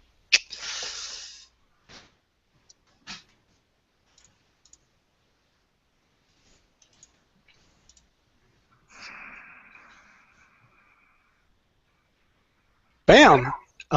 6 points of damage and 1 point of strain healed. All right, I am healed. Awesome. All right, so you drop out of hyperspace close to a large space station with several ships docked. Elise and Darson are staring out, and Elise says, "Well, surprised the Void Wings are here. Thought they hated Nym." Oh, and Darson pipes up, "And there are the Night Fangs. Bloody idiots." And then Elise goes, "What about that ship, the one next to the Binayre? I don't recognize that insignia." And basically Darson just like brushes her off and says, who knows, some small-time gang. I suppose the soiree isn't as exclusive as Nym made it out to be. So as you guys dock, you're greeted by an unnamed protocol droid. "On behalf of Captain Nym of the Lok Revenants, welcome Captains Darson and Elise of the Hidden Daggers. Please enjoy the amenities of Spindle Clutch Station. The summit will begin in approximately 3 hours." And as the droid turns to leave, you see a group of pirates kind of break away from the rest of, the milling folks. "Well, Captain Elise, fancy meeting you here." It's a tall, blonde human male with one eye that's obviously cybernetic. "Do I know you?" "Captain Torque." "Captain Dork?" "Captain Torque with a T. You and your Hidden Dagger stole from the Nexu Claws one too many times." And at that point, Darson just pipes up, "Look, we've never really even heard of you, and I don't think Nym would appreciate a fight at the summit, so maybe simmer down." And what do you guys want to do? You've got a couple of hostiles that are, just staring you down. I will. Captain Torque. I swear, that's what I So you heard actually said that, and he's like, "It's Torque." Oh darn, I actually wanted to see that dance. Heard so much about it. So, yeah, you guys, what do you want to do? There's a possible fight, but you're at a pirate summit. You're pretty sure that Captain Nym wouldn't want a fight here. Of all places, I mean, it's a summit. Oh, must you children fight while in the middle of a peace summit? So I will need. But Sorry, what was that? I heard somebody say no, something. nothing. Go ahead. Oh, okay. I'll need a 3 difficulty charm or coercion check against the Nexu Claws to convince them to back down. But actually, at this point, I don't want to shove you guys into too many things. So if you want to fight, I'm totally fine with that. It's up to you guys. So I will. Sean will menacingly crack his knuckles is coercion. I mean, we were. Let me make sure I'm correct here. We were hired to make sure this thing goes off without a hitch. Well, We were more you hired. were hired to make sure that Captains Elise and Darson got to this thing safely and to observe the proceedings. So if these guys are threatening them, our job, so to speak, would be to protect them. So if Elise wants to fight them, then she's going to fight them, but we have to side with Elise. Yeah, good point. Mm-hmm. All right, well, I'm just going to stand right behind her with my arms crossed, ready to fight if that's what she wants. Maybe show them the giant blaster rifle that has already killed so many. Right. Kind Jogan's of like rubbing the stock of it.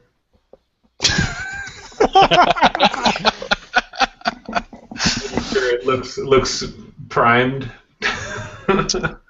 Ready to blow. Okay. Did you remember to add those last 2 notches? I asked him. Oh yeah, good point. Good point.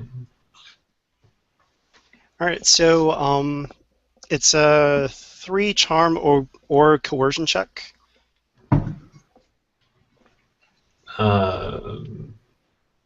Someone who has good coercion should do that. No one does. I have a power. Well, who's got the high? I've got a 2 presence. That's the best I've got for I charm. have a 4 willpower for coercion. Yeah, do that. And can we get a boost for my intimidating? Sure. I'm going to up the stakes though, and I'm going to flip a destiny, and so it's going to be 2 purple, 1 red. Oh, sorry about the noise in the background. I thought that was a sound effect. Blackfoot's captains are fighting. Everyone take cover.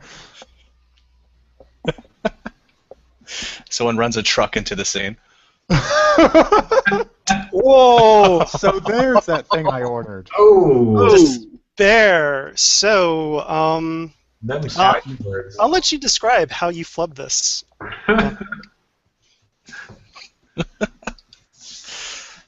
I think the captain just takes your intimidation the wrong way.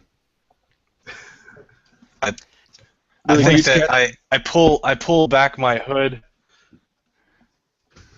I pull back the hood to kind of grit my teeth at him like menacingly, but I just give him this goofy smile.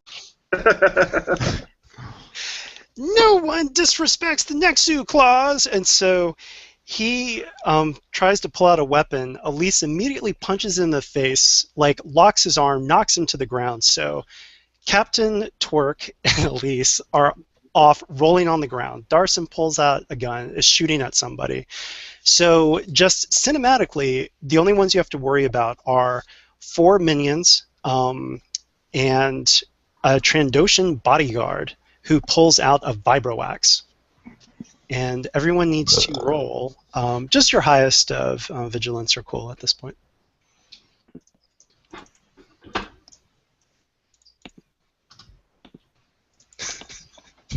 I'm just imagining the hood and the big smile. Back off, buddy. Like a Crest commercial, lots of teeth. I was right. You know what else I think? Orbit. I also pull out my lightsaber to try to intimidate them with it, but they don't know what it is, and so they think it's just a flashlight. Nice glow stick. Wait, are you actually going to pull out? I would say at this point, I'm just kind of like, I wouldn't pull out even a training lightsaber in like a space station full of pirates that probably have like, been given bounties for force sensitives and whatnot. Oh wait, didn't he already use one of those more force sensitive kinds of weapons? Well, he did, but it was in Blue Sector. Oh yeah, but Balkan was there. I forgot that he probably wanted to pick up on that. Oh, why possibly. the hell do you have one of those? But now long past, so. Yeah. Did I roll? I don't think I rolled yet. Okay, I'll roll. Okay, 1.1.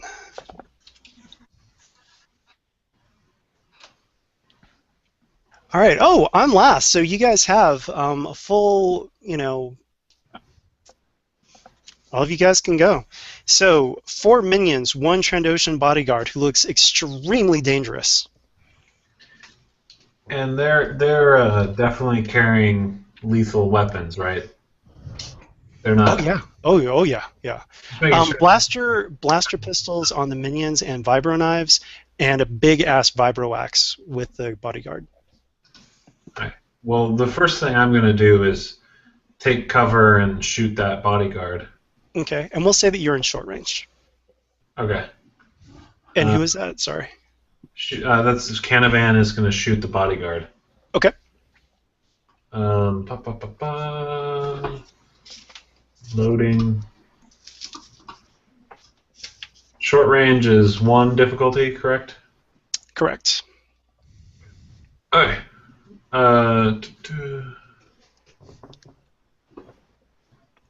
Heyo. That's going to be 13 damage to him with 2 pierce. And my successes, I'm going to use that he is. If he's not killed, then he's kind of stumbled backwards to where he'll have a setback dice, and it'll give my teammates, whoever attacks next, an advantage on hitting him or the minions as they're taken aback by my large blaster rifle. So this was the Trandoshan? Mm-hmm. Yep. Yeah, I shot the Trandoshan. As a recommendation, could you not knock him prone? Because since he's melee, that would slow him He's down not a bit. prone. He's not prone. He's just kind of like, he just got blasted heavily. Well, I meant if you change that decision to him being knocked prone, that would help us since he's melee and they get a setback to attacking while prone, so we have to waste. Okay, fine. I shoot his leg and he falls prone. Okay. Falls prone. There we go. No, don't aim there. Aim here. Joking. At him like the sort of dog face that I have. Jokin takes cover and shoots at one of the minions. Okay. So that's 8. Man, I wish I had shot at the Trandoshan and had done that.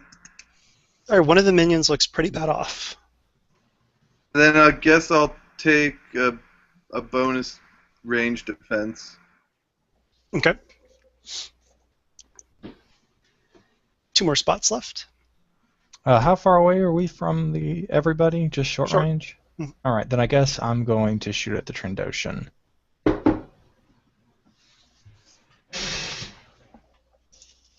Remember, he's prone, so you have a setback. Yeah, I know.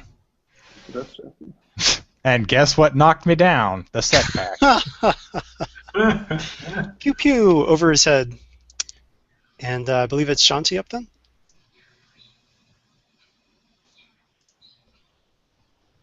Sean? Using that advantage to get strain back. Oh, I already did. Never mind. Maybe I never put it there. I don't remember. Hey, Sean, are you there?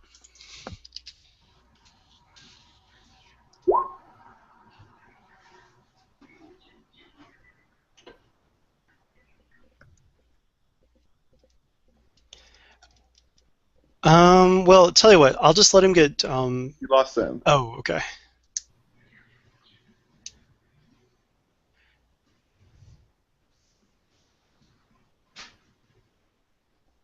This is like the old days when I used to play RPGs online and it was just typing.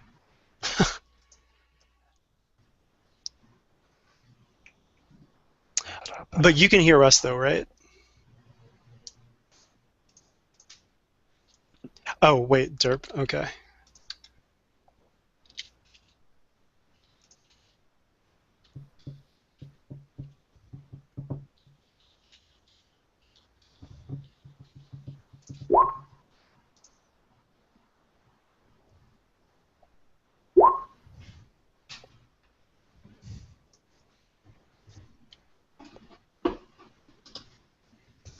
Hello, hello, hello.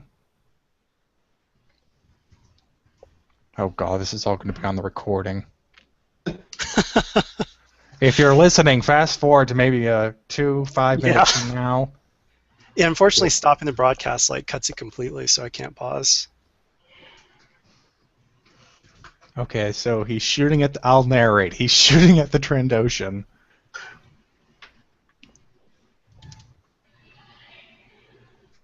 And he leaves, so he can't roll.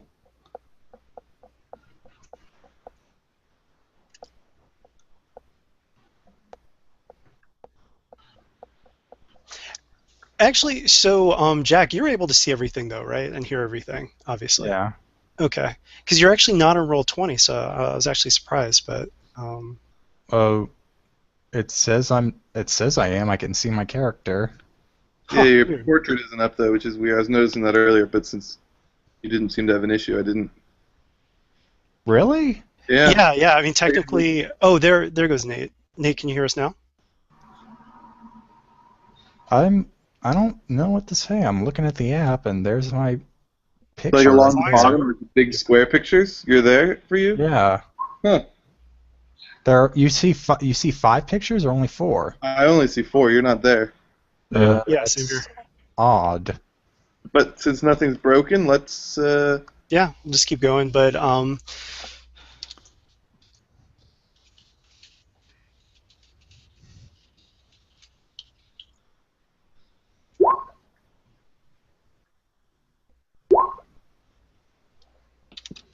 okay. So Okay, while go he's ahead. fixing, I will go to the enemies here, and You just roll for his. Oh, he did roll for his shot. he No. did. Yeah, he missed. Oh, that's that. Okay. Yeah. So first up is a Trandoshan who will use a maneuver to stand up. Then he will take some strain to head to... Who was the person that shot him last? Me, Canavan. Okay, so he is going to rush up to you with his vibro axe and take a swing at you. So, let's see. So is he doing 2 maneuvers? Because he was on the ground. Yeah, exactly. So he took strain to get the extra maneuver. Oh, a nemesis, I see. And he is...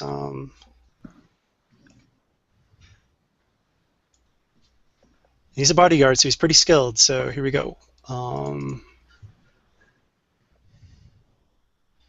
So he's going to take 2 more strain from that, but he's going to hit you for 10 points of damage, Ouch. and it's Pierce 2. Pierce 2? Okay. So I take a total of 7. That was painful. And he is done. And now the minions are going to shoot, and let's say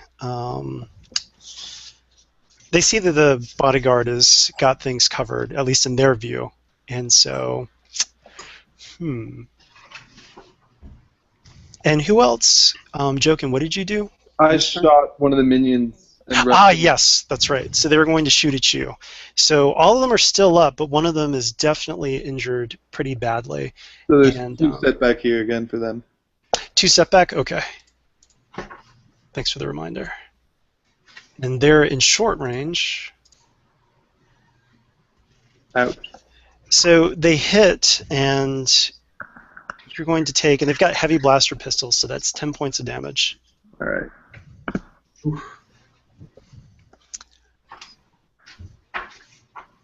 And so they are done. Jasper is going to move up to you. He's got quick draw, and he's going to jab you with a stim pack, so heal 5 points. Roll Jasper. And we are at the top of the round. So, Okay, I want to look around and see if there's anything... Well, specifically, is there anything electronic I can use against these guys? Like maybe shut a door or call help, although I doubt there's help on a pirate station, but... You're actually kind of like on a large open promenade, so there are people around, and everyone's kind of like looking like, "Ooh, it's a fight," you know. So people are looking, but no one's actually intervening at this point. You know, it almost looks kind of like they want to see how the Hidden Daggers can handle themselves, because from their point of view, you guys are all Hidden Daggers. All right, then you know what? I'm going to call out and say, oh, fuck, this is probably going to bite me in the butt with a bad social roll, but I'm going to call out and say 500 to whoever takes out the Trandoshan. Okay. I'm going to say that, I mean, these are pirates. They're used to, like, I mean, they're not like you know, Twi'lek maids here, so 500 is not going to be enough. So I'm going to say that's going to be a 3. 3 negotiation. Wow. All right. The great intellect isn't so good when it comes to talking with people. Just outsmarting them. Actually, you know what? For shits and giggles, I'm going to go ahead and turn a destiny point. Yeah, waste that. Ha! Okay. Let's say you take a strain just because you're like trying to convince these people, and so yeah, you see a figure step away from everyone else, but the figure doesn't act right at this point. But it looks like you did convince one person. And don't worry, guys. Help might be on the way. Canavan will use a maneuver to move from engaged to short range, okay. So as not to incur a penalty while shooting this Trandoshan, preferably in the face. Okay. We'll see what occurs. Da-da-da-da-da. Hey, that's 11 damage, and I will. He's going to be at a setback once again for when he hits me or when he attacks me next. Actually, you get the blast. He falls. Oh man, then I'm going to use my advantages to convince Balkan that I get 500 credits from him. Balkan will pay you 250. I'll settle for that. All right, so if I covered last turn, do I remain in cover, or do I have to take that maneuver again? you remain in cover. All right, then Jokin is going to pop up from behind the thing he's hiding behind and aim at the minions and take another shot.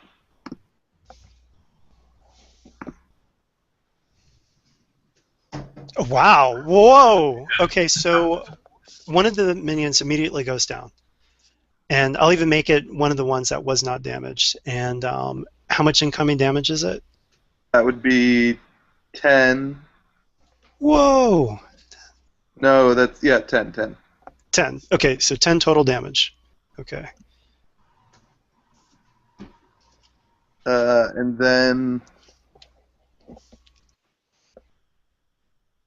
can I have his body, like, as it's like flying back, hit the weapon out of the hand of another one or something? Sure. Hey, can you guys hear me? Yeah, welcome back. Just in time, I believe it's your turn. Yep. Trandoshan down, minion disarmed, minion heavily injured. Do what you will. Wow. That is quite a roll. Where did it all come from?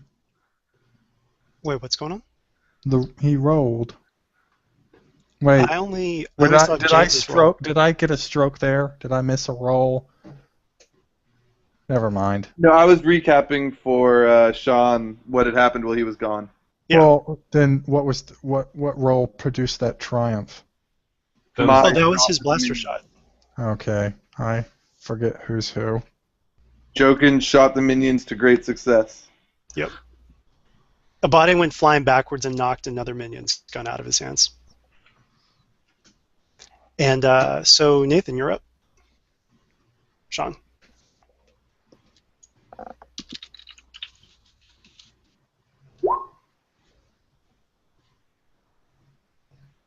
Is his sound back to not working? I guess maybe he can speak and he just can't hear us.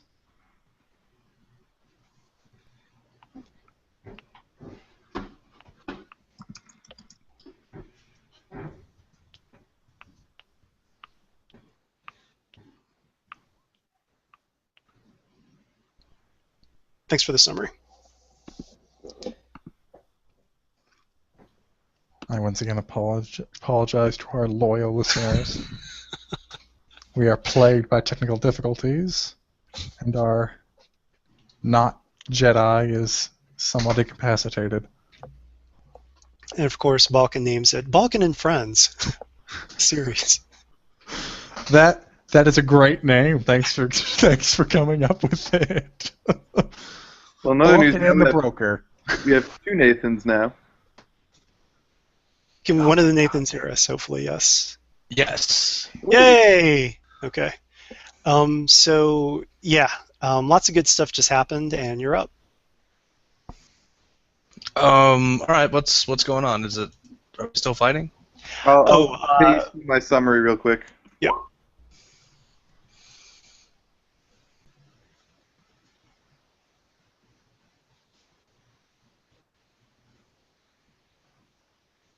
So how many minions are left? Just one?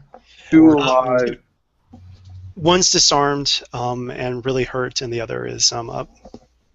Okay, and I'm at short range from the one, and there's one armed and one that's not armed? Yep. Mm-hmm. Okay, I want to basically put my blaster away or drop it, whichever doesn't require a maneuver, and then kind of rush in and try to tackle the one that's still armed. Okay.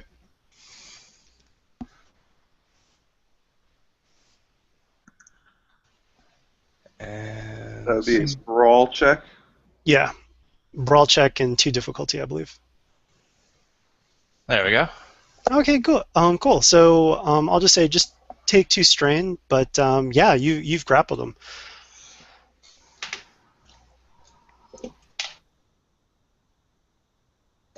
It's their turn. So at this point, the next 2 claws see that they're beaten. The Trandoshan bodyguard is down.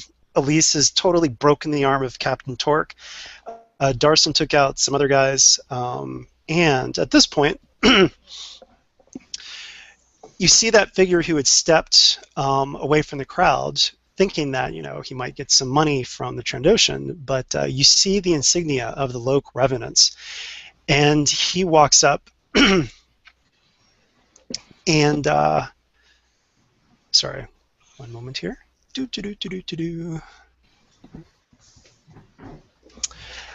Pulls out a disruptor pistol.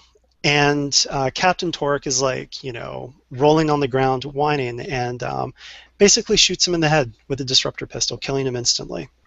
Turns to the rest of the Nexu claws and says, Nym doesn't appreciate those who cause trouble in his home. Anyone else want to start a fight on this station? No? Good. Then he turns away and heads back, but kind of winks at you guys, and it's like, job well done, Hidden Daggers. Not a bad showing. Ah, damn, I probably wouldn't have had to pay him if he already stepped in. Is that Trandoshan dead, knocked out? What's his condition? Your choice. Well, let's say he's stunned, because that's the way Sean would have done it, and I want to take his vibro axe.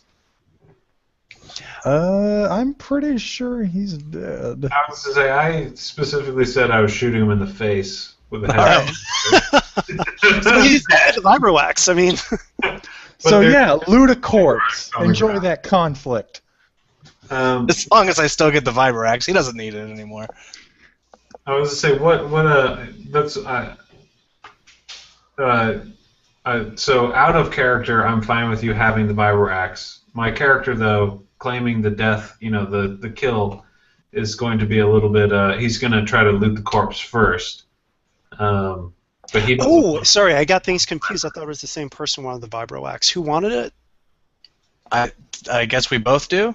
No. So I'm just saying to role play it. My character will grab the vibro axe, but then he'll let you have it. Oh, got it. Oh, I see. Okay. Perfect solution. But is there anything else of note on this Trandoshan's? No, not really. Honestly, these guys were pretty chump change pirates trying to start some friction with some of the biggest names in the game, i.e. the Hidden Daggers. Like I said, Darson and Elise didn't even know these fools, so they. It was kind of like jackals nipping at lion kills. So. Yeah. Not much. So it was the Nexus Claw ship that they saw on their way in? The one that yeah. couldn't. Okay. All right. Well, Balkan tosses the 250 credits at Canavan, discounting for the camaraderie bonus. He accepts it willingly, happily. Good job. So at this point, everyone kind of goes back to what they were doing. You hear some people laughing, other people giving you odd looks because, once again, these pirates are not friends with each other, but everyone likes a good fight. At the same time, you're at a very large promenade, and there is a black market here. So items from across the galaxy, it's a pirate summit, so there is everything available at this black market if you so choose, but at the price. So, there's lots of good stuff here. So if you guys wanted to splurge, wanted to find some things that you normally wouldn't be able to find, you can get them here at this space station. And also, as you guys are looking through the black market items, I want everyone to roll a 3 perception check. And if you have a force rating, you can reduce that perception check by 1 difficulty. So if you're force rating 1, well, I guess that would just be everybody who does have force sensitivity. Your perception check is a 2 difficulty. You said 3 difficulty for non-force users. Yes. All right. Of course. Of course. Now we have to hear about this for the next hour. Balkan is all eyes when it comes to shopping. Wait till you need somebody to carry the bags for you. Sweet. Okay, so for whoever got the success, you notice in a pile of gems something that doesn't quite match the rest of them. And I will need a 3 knowledge lore check from you. Oh, why don't you just say Balkan knows it already? Actually, just for that, I'm flipping a destiny point. Oh! And I'll flip another one. I'm gonna get all catty in here, so it's a hard with a red die. You should flip another one. Make it 2 red dice. I can only spend 1. Wait, something about, I guess when I closed and reopened the app, I can no longer see our destiny status. Oh, weird. Oh, weird. It's 3-3 at the moment. 3-3, yeah. So it's 2 purple, 1 red? 2 purple, 1 red, yes. All right. I'm sorry, were you saying this was going to be hard? So, Balkan recognizes, and whether he wants to share this information or not is up to him, but you recognize a Lordian gemstone. And you know that this is, it can be used in a lightsaber. It's a lightsaber crystal. The only thing is that it looks like it's damaged, so you can tell that it could be used as a lightsaber crystal, but it's going to have some issues, like maybe some malfunctions or whatnot. So, yeah, do you want to point that out to anybody, or? Well, this is at a stand, I assume, isn't it? Yes, and the merchant who is selling these is totally busy with another customer, so he doesn't even notice, you yet. And and this gemstone has been placed with a bunch of other, really precious gems, but not precious like a lightsaber crystal. So he doesn't know what he actually has. Is there a stated price, or would I already have to ask him about it? Yes, there is a stated price, and that stated price is 2,000 credits. And from your vast stores of lore that this would usually go for 7,000 credits. Ooh. Yeah, I'm just going to go ahead and pocket it. Maybe in such a way that it looks like I'm grabbing another gem to, inspect. Oh, wait, you're going to try to steal it? Actually, How? What, Okay, remember, what I kind mean, of, this is a black market. There is such a thing as haggling. So you guys could also pool your money together. I mean, 2,000 credits isn't, that far out of reach. No, you know what? Before, yeah, I'm gonna get his attention and haggle on it first. Okay. So, and also too, so I'm just going to say this. All of you had seen when Sean had pulled out his training lightsaber. Training lightsabers technically are not illegal because anyone can use them. I mean, they're not going to, bisect somebody because, they only do stun damage. But still, it's kind of like, oh, why does this guy have that? So you already have your suspicions. And now you have what is ostensibly a lightsaber crystal. So, Which is exactly why Balkan is not getting his attention right now. All right, so, and you've motioned over to the merchant, right? Yes. Okay, so this will be like combat. So we are going to have a haggle down. And you will need to roll 3 difficulty charm or coercion. Each time you do this, you take 1 strain in the attempt. Every net success that you roll will reduce the cost by 100 credits. Every 2 advantages may be used to gain a boost on the next check. If at any time you roll a despair, which I'm actually going to trigger, or not trigger, but I'm going to flip a destiny point, the merchant will say no more. So, all right, it's haggle time. Oh boy. Well, I'm gonna flip a destiny point too to give me that along, and it's a hard check. Yes. So now it's 2 purple, 1 red. All right. Out of curiosity, what happens if I triumph? I'll let you describe it.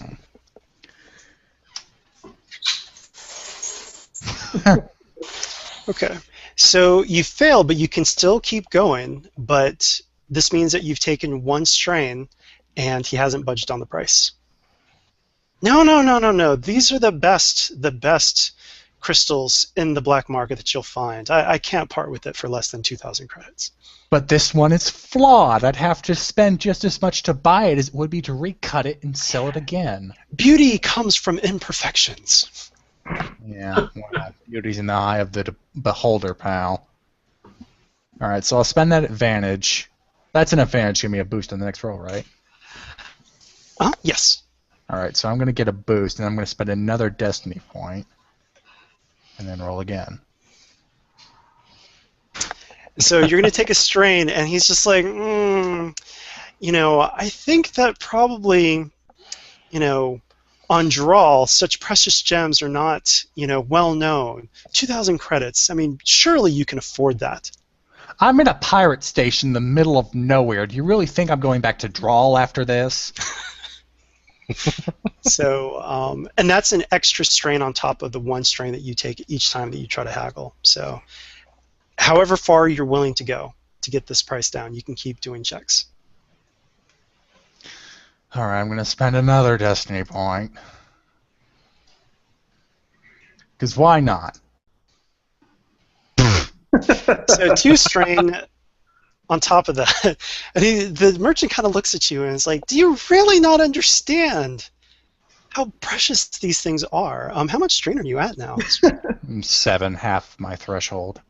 Okay. Joker's gonna walk over looking like he's not really with him and try to lowball him for it and offer 1,000 to try to weaken his resolve and maybe give. Yeah, you can get a boost, and I'm going to flip a destiny point. But that So was it's- my 3rd roll. What was that? That was my 3rd roll.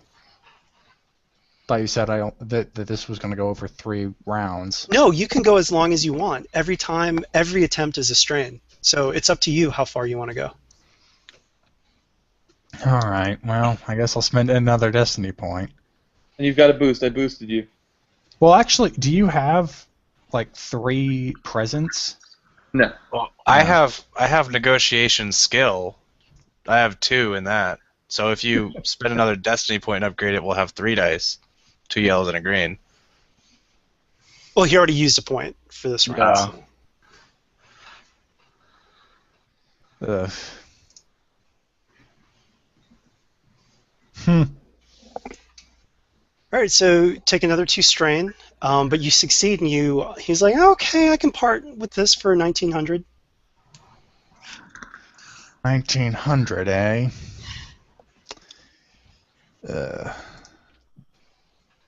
I still think this isn't worth 1900. 1500 maybe, but not 1900. Okay, roll for it. Remember, the strain is ticking. 1800 now.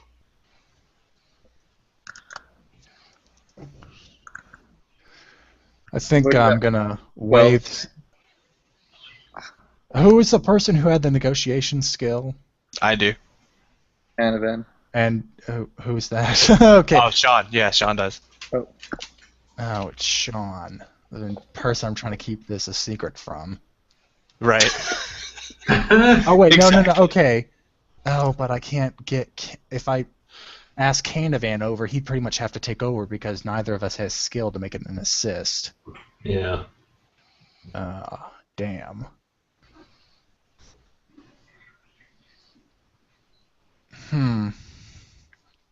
Well, remember, too, I mean, you can kind of hint to everybody this is kind of a valuable thing. You might want to pitch in. And Are you saying you need money? Is that what you're at? Well, I still want to get the price down. I was it's 1800. I mean, I could try to haggle with him also, but I've got the same roll as you, I think. No, I'm rolling 2 green. You'd roll. Oh wait, I'm forgetting who I'm talking to. You're looking at negotiation or? Well, coercion? no. Well, I was going back up to not willpower, presence, or willpower, which I only have 2 of. No, Canavan has 4 willpower, which would really help a coercion roll. Oh, that's Sean T. Well, yeah, I know you, but I'm trying to keep you out of the loop because I'm suspicious about you, and I know this crystal is special. Yeah. Actually, you know what? I want to wave Shanti over, but I think I want to deceive him. I want to try to deceive him into thinking that I'm just after this crystal because of its curiosities and it doesn't really have any special use. He's already seen me capture a Vornskir for no real reason but to dissect it. So, hey, Shanti, I would need like your help with this rather obstinate merchant. I have this nice crystal here, but he's like selling me hell and high water for it. All right. So Sean comes over. I'm going to say that because you've brought him over, so now Sean has a good look at this crystal. Sean, you can roll again to figure out what it is. Damn, I knew that was going to happen, but it was worth the risk. What was the difficulty? It's just 2 difficulty for you. And was that perception or lore? Actually, no, it's not perception now because now it's been pointed out. So you're looking at this thing, so it's lore. Damn. Okay. All right. Throw the crystal away. You know that this is a lightsaber crystal. So for 1800. So Sean kind of examines it, and then kind of examines Balkan a little bit suspiciously. Just, all right, yeah, this looks like something I want. I want it. Can't you see its imperfections and yet its beauty within? I find it quite a nice desk. Nice desk stand. Well, Balkan didn't want to pay 1800. The merchant's just like, hey, whoever wants to pay come on. Hey, stop giving the merchant ideas, Balkan. I'm not giving him ideas. He already knows I want it. I've been haggling with him for it. This crystal has internal fractures. We're going to have this recut, right? Which is what I already said. All right, so roll for it. 3 difficulty. Coercion, negotiation, charm. Okay, we'll go negotiation. Am I getting any help from anyone? I'll come in and lowball him at 1,200 this time. Okay, yep, get a boost. I think he should also get a setback because the draw is making it in high demand.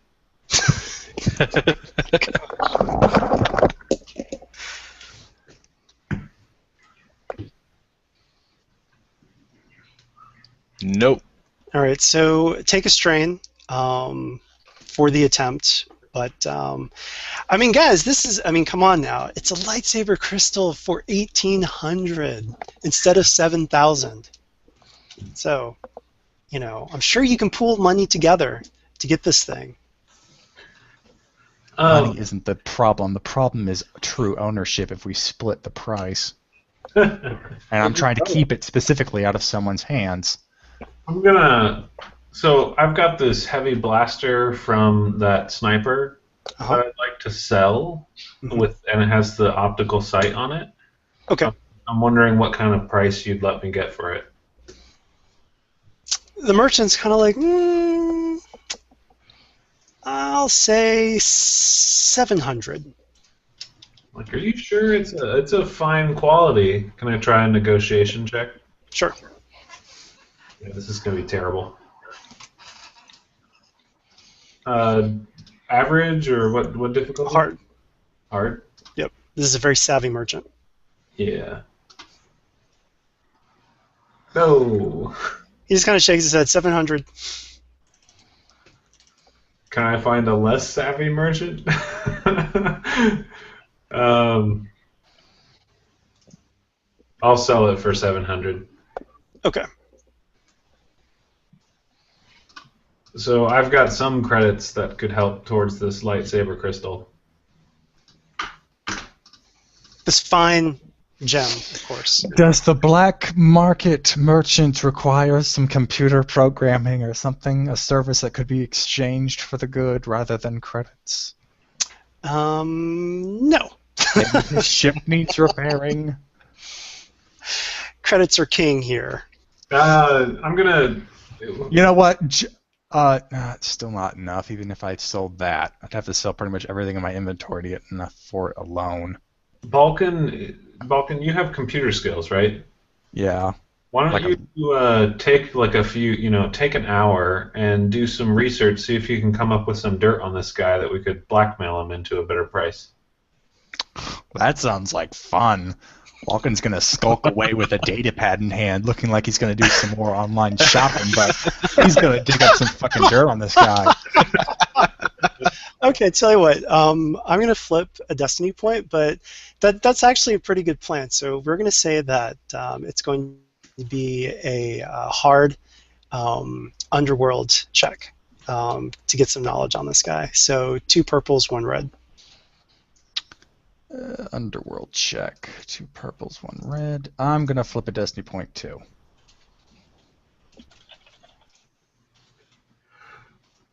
Okay, so yeah, you do find some dirt.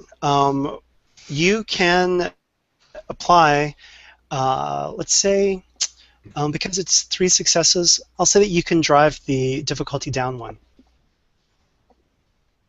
So now it's, yeah, so 2 difficulty. And then I walk up back to the merchant and I say, I'm sure all your relatives back on Earth would love to hear how you're just gouging these prices, especially since you stole a good portion of the merchandise from your family's mine. So he kind of like looks startled for a second, but quickly recovers and is like, deal or no deal, 1,800. I think it should be lowered to, let's say, geez, what skill am I looking at here? Over there. I think it should be lowered to maybe 500, especially since I could call your relatives now and have them come and seize what is actually rightfully theirs. Watch me whiff this. Ooh. All right, so it goes down to 1,700. You take an extra strain on top of the strain for the attempt. So it's sitting at 1,700. How many is so it's Sean and has Canavan come over? I forget Yeah, who's down there. So we've got Joken's there, but pretending not to be with you. It's like, and I whisper to Canavan, even though he's like feet above me. I'm like, you can force this guy down low, or I'll split the price with you. So we've Because got. he's got 500 credits after he paid you 250. And also, and I just want to interject here, like, Sean, how badly do you want this? Pretty badly. Okay, and how many credits do you have?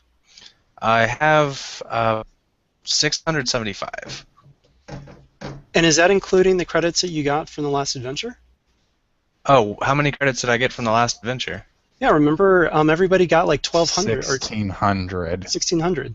Oh, 1,600. Oh, okay. In that case, because that was just my base credits, so I should have 2275.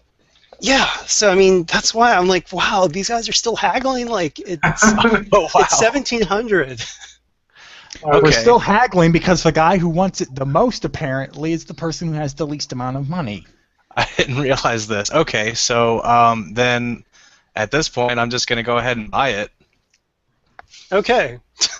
Come now, Shanti. How many times has my intellect serviced you? I think a crystal is more than enough price for how my assistance has gotten the group this far. Especially when it's such a bauble. You can always give him the training lightsaber emitter when you replace it. You've definitely done a great service thus far, but the true value of this is much greater than any other possession, than perhaps anything else I have in my possession. Well, at this point, though, the then merchant's Vulcan's like, like, whoa, seriously? So you're pretty much admitting it to me right now. And then I say it to play the pronoun game. And at this point, the merchant kind of laughs because he thinks that he's come off with like a wonderful deal where it's like, ugh, these. Okay, no. Before I confront him, I look to the merchant and say, oh, by the way, that crystal was worth at least 7,000.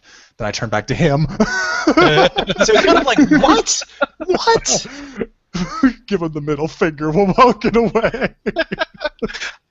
So and Sean just kind of skulks off with it quickly, trying to avoid him coming back on a raw deal. All right. So do you plan to put that in your lightsaber now, Jedi? So I'm going to say that, yeah, at this point, so good job with haggling, I guess. The merchant is irritated, but that was a good parting note to the merchant. So I'll give you back 3 strain because Balkan's like, haha, it was so satisfying to stick to the merchant. Wow, it seems like I should. If I had a lot of strain when I shot that Twi'lek, it would have been worth it. Catharsis, hooray! Joken would like to go look for some sort of add-on for his blaster. Okay. So at this point, I'm just going to move the adventure ahead. But just remember that at the end of like this, you can go through and like look. We'll say that you guys had time to like look stuff up, but at this point, we're just going to keep Okay, sounds good. All right. So after the black market, you see a cantina, and once again, you see Darson and Elise arguing. It's the same barbs back and forth, and Jorwick just kind of like shakes his head, and he turns, and he looks over at Balkan and says, a quick word. I need to... Well, actually, no, he talks to all of you because Elise and Darson have entered the cantina. Jorwick kind of stops you all and basically says, I need a quick word with you all. I'm sure you all can see what I do when it comes to those two. They are positively gagging for it. I need your help. And at this point, Jorwick looks to Balkan and says, if the rest of you can keep them occupied, I need to search for suitable gifts for Elise and Darson that I will pass off as gifts from each other so that we can end this farce. I mean, really, they're like the planets Talus and Tralis, continually orbiting Center Point Station like they don't know what's going on. We need to get the Hidden Daggers back together. This is ridiculous. Ah, a nice feint act. I think I saw it once in a holo vid when I was a child, but all right. All right, so if you guys can start to go over and kind of engage Elise and Darson in conversation, Jorwick and Balkan are going to turn back to the black market. Oh, Balkan's helping in this endeavor. Okay, I thought. Oh well, you were the one who was most into the haggling. Does someone else want to actually help Jorwick? I mean, it's up to. Yeah, if he's telling me that we're going to go back into the black market, Balkan's like, no, I'm done. I'm not going back there. So who wants to help Jorwick with finding this gift to get Elise and Darson to basically get their heads out of their asses and realize that they're a little too obsessed with each other? John will help. Yeah, Canavan will go too. He's okay. Oh, he just wants one of you guys so that you guys can keep them occupied because he doesn't want them to realize what he's doing. Yeah, Sean's got a concealing robe. The merchant probably won't be able to identify him again. Okay, so you guys are doing that, and as you walk back towards the black market, Sean, all of a sudden you feel a pinprick on your neck, and you fall unconscious. And nice job. I guess that black market salesman had friends. So now, Sean, you wake up and you are right at your strain threshold. You look to your left and you see N1M3, the astromech droid. It has been knocked to the floor and has a restraining bolt attached to it. And you hear, finally, the sleeper awakens, and it's Jorwick. But he does not look nice. He's got a sneer on his face, no facade of affability or charm. You are going to tell me everything you know about the broker. So, Sean, what do you say? I don't know anything about the broker. He contacts me through data pads, and that's about it. Don't lie to me! He pulls out a scalpel and slices you. And so you're going to take 1 wound, ignoring soak. I will ask you again. Tell me everything you know about the broker, or I will start peeling skin away from you. The one guy with the highest willpower. I don't think that anybody knows about the broker. I couldn't tell you anything about the broker, even if my life depended on it. Do you want to say that, or do you want to try to maybe lie to? I mean, lie about what? Basically, try to actually say oh, yes, the broker, and try to start bluffing with information that is totally false, but, this guy is convinced that you know something about the broker. Let's start off with that. Just, I don't know anything. You're never going to get anything out of me. Okay, so another slice occurs. At this point, we're going to jump back to the cantina. And Elise is taking a drink, and then she's like, I don't feel so good. And her head just slumps onto the table. She's only had 2 drinks. At this point, you see a rough-looking Twi'lek male. Is it Twi'lek or Twi'lek? Anyway. Twi'lek. I think Twi'lek seems to roll off the tongue a bit better. All right. So, rough-looking Twi'lek male with the Lok Revenant insignia walks over to you guys. Tarko Arvin here. I just want to give you guys a free bit of advice since Nym wants us to be gracious hosts. Saw 2 of your friends a while ago heading back to your ship. One was unconscious while the other one joked about a drinking game gone bad. Only thing is, I walked right by them and I didn't smell a whiff of alcohol. And then Balkan immediately looks over to the mug that the now asleep captain was drinking out of and inspects it. So, if you can do a knowledge medicine check, and or actually Jasper can help you with that. So, it'll be a combined skill check. So, do you have medicine, or he could do a 1 yellow, 4 green? No, I don't. Yeah, I don't have medicine. Okay, but he'll get a boost from it then. All right, so he will inspect that, and it's. Okay, he's like, curious. And why don't you go ahead and do a knowledge underworld check of 3.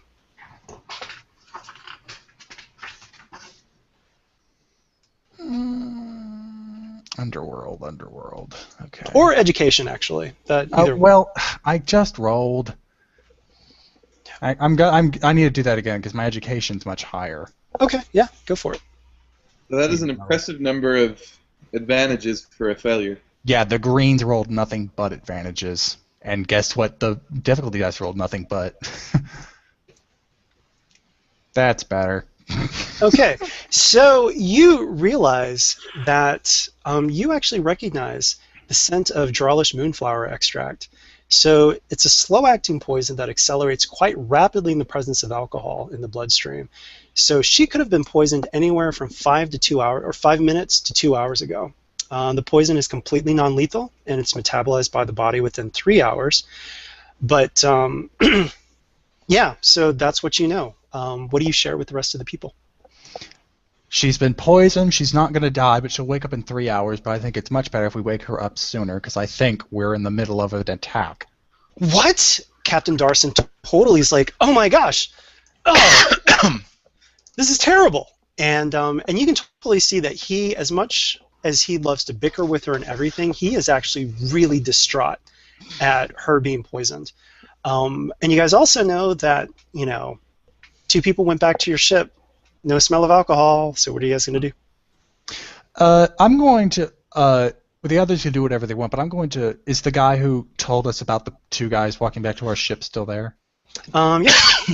I'm going to ask what the 2 people looked like. He describes to the T Sean and Jorwick. It's always the people that seem the most friendly. All right, everyone, let's go get them. Well, actually, maybe Jasper, you stay here in case something goes wrong with her. Actually, Darson is like, no, I don't trust anyone in this cantina. She's been poisoned. Something's going on. I don't know why. Something's going on. So he actually picks her up and he's like, we're going back to the ship. Sounds fine with me. Okay, everyone, let's go. All right, so you guys get back to the ship, but you discovered that it is locked, and you're going to need a 3 computers check, and I'm actually going to flip the destiny point. So I'm sorry, did someone say computers? So yeah, 2 I'm good at purple, computers. 2 purples and 1 red, and at the same time while this is happening, Sean is being interrogated. So. I'll just let you guys know. For every turn, it's 1 more wound against Sean. You want to give me a boost for shits and giggles? Jasper will. Okay. All right, so... Oop, this lock's a little hard, but... Take 2 strain, and the door opens, and right there, Jorwick's like, what? Jokin pulls his blaster and snaps the stun. I'm sorry, did you really try to lock the door with a digital thing? Have you not been paying attention? So Darson is like, Jorwick, what is the meaning of this? I'll tell you one thing I know about the broker. He hires good people. Oh, you know what? I actually rolled 1 too many difficulty die on that. Whoops. So Jorwick turns to Darson and he totally sneers and says, you thought there were only 2 factions of the Hidden Daggers? That sniper on Coronet, an associate of mine. The ships that attacked in the void, mine. Elise deserves someone who is willing to look at the big picture. We've been fighting the Hutt Cartel for years with nothing to show. Who cares about working with other small-time scumbags like the Lok Revenants and the Void Wings? I'm playing in the big leagues. So full-on villain monologue. And he continues, I've already broadcast the location of this ship to an Imperial squadron which will be here any minute. They will wipe out every single pirate on this station except for Elise and those who don't stand in my way. They'll probably kill you, too. I'm going to shoot this guy in the leg. Also, hold the phone. You had you point a sniper at yourself just on the off chance one of us might be a bleeding heart and save you, or maybe no. He was going to take the damage. The sniper was just going to shoot him in the shoulder. Oh. And he actually says that. He's like, he was only going to shoot me in the shoulder. Uh-huh.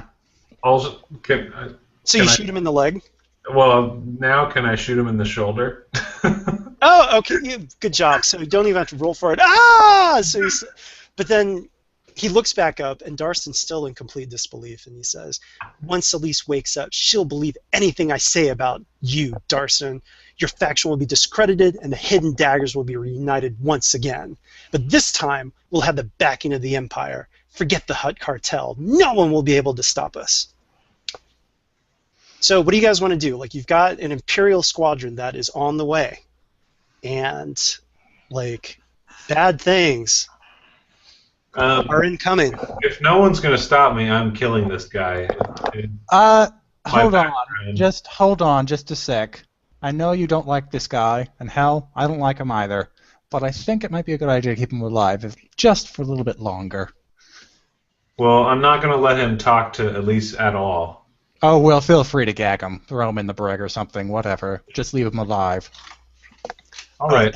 We're not leaving him. If you don't have me there to negotiate with the Imperials, you're dead. You're dead. Can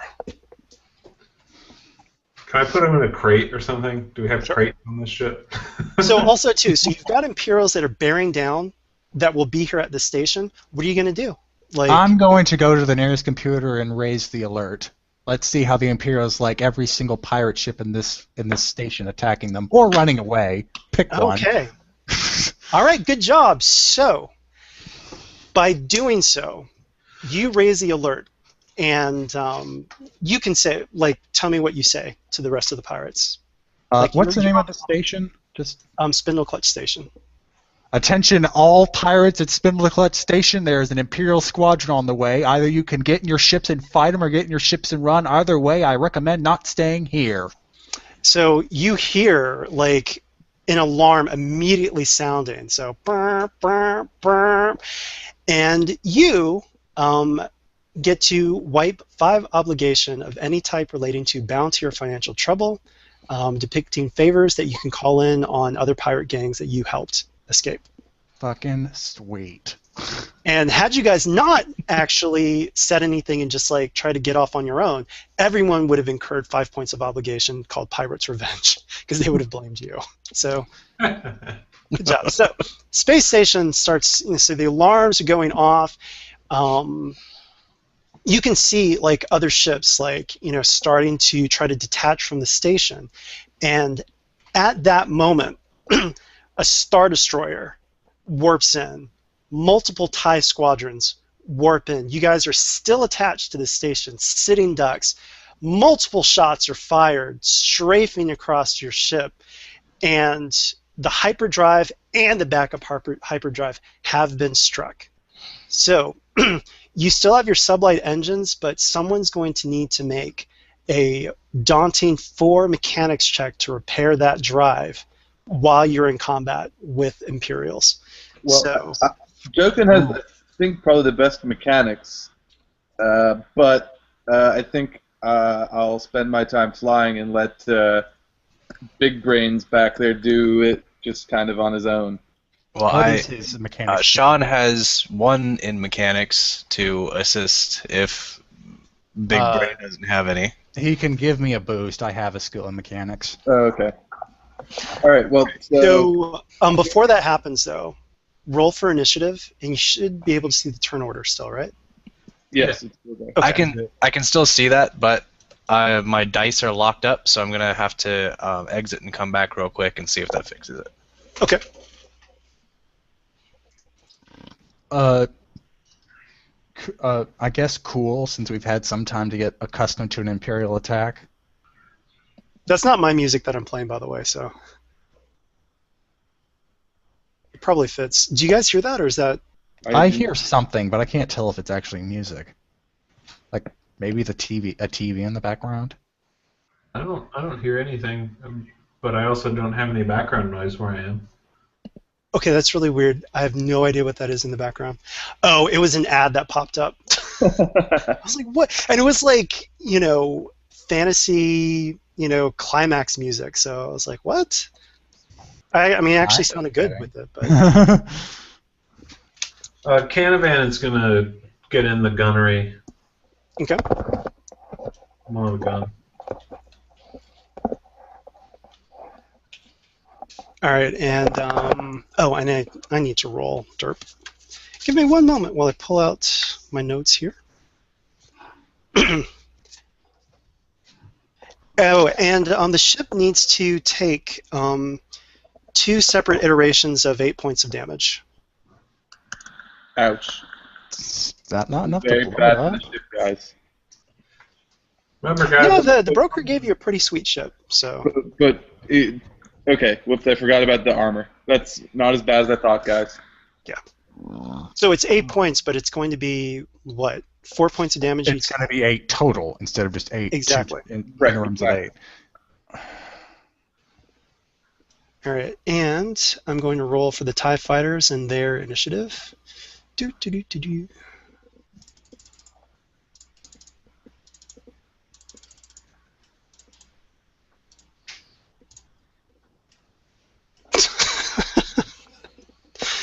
All right, so... Oh, well, I'm not even going to change that. They go last, so good job, guys. So you have all of your slots before them. Well, Balkan's going to skedaddle over to the engines. I forget what was broken.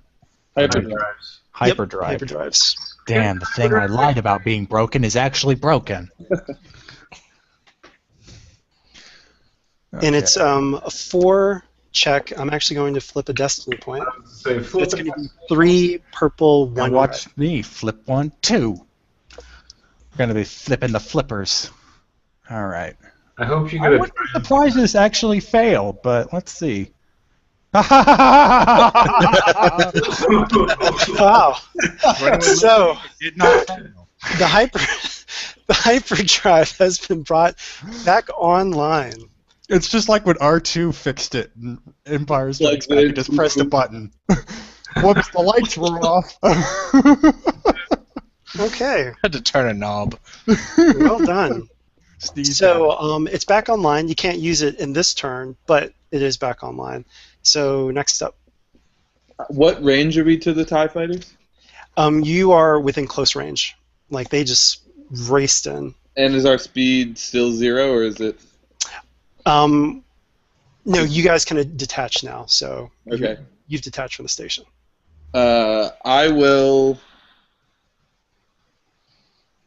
take a maneuver to... Where did my...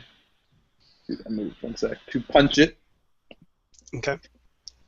which will put us at full speed. Let me just find where I'm looking. There we go. So I'm going to punch it from 1 to 3, so we'll take 2 strain. Like the ship will or we will? The ship will. System strain. And then I will use my second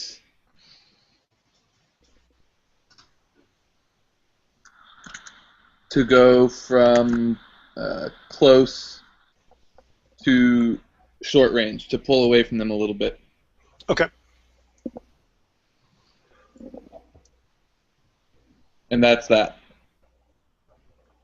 All right, so you see other ships. So, I mean, there are tons of TIE fighters in the air. There's just one squadron that's on you guys. The pirates are fighting back. Other pirates are like attempting to escape. So it's all kinds of chaos. But just the only ones you're worrying about are just these 4 TIE fighters that are circling you. Oh, and for the record, the direction I chose was away from the Star Destroyer. Yes. No one figured that one on their own.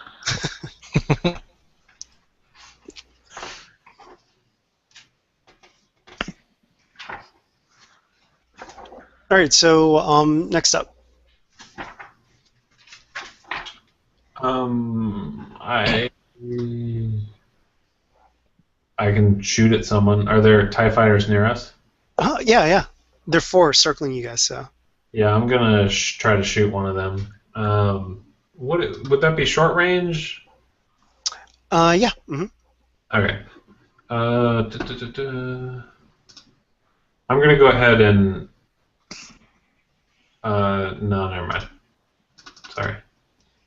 So, I mean, just to let you guys know, you have fixed a hyperdrive, but these ships are going to try to do as much damage as possible.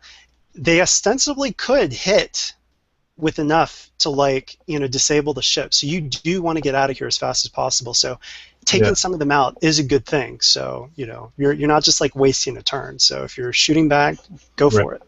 Can I now? I don't know starfighter combat that well, but can I take an aim maneuver also while in the gunnery? Yeah, as far as I know.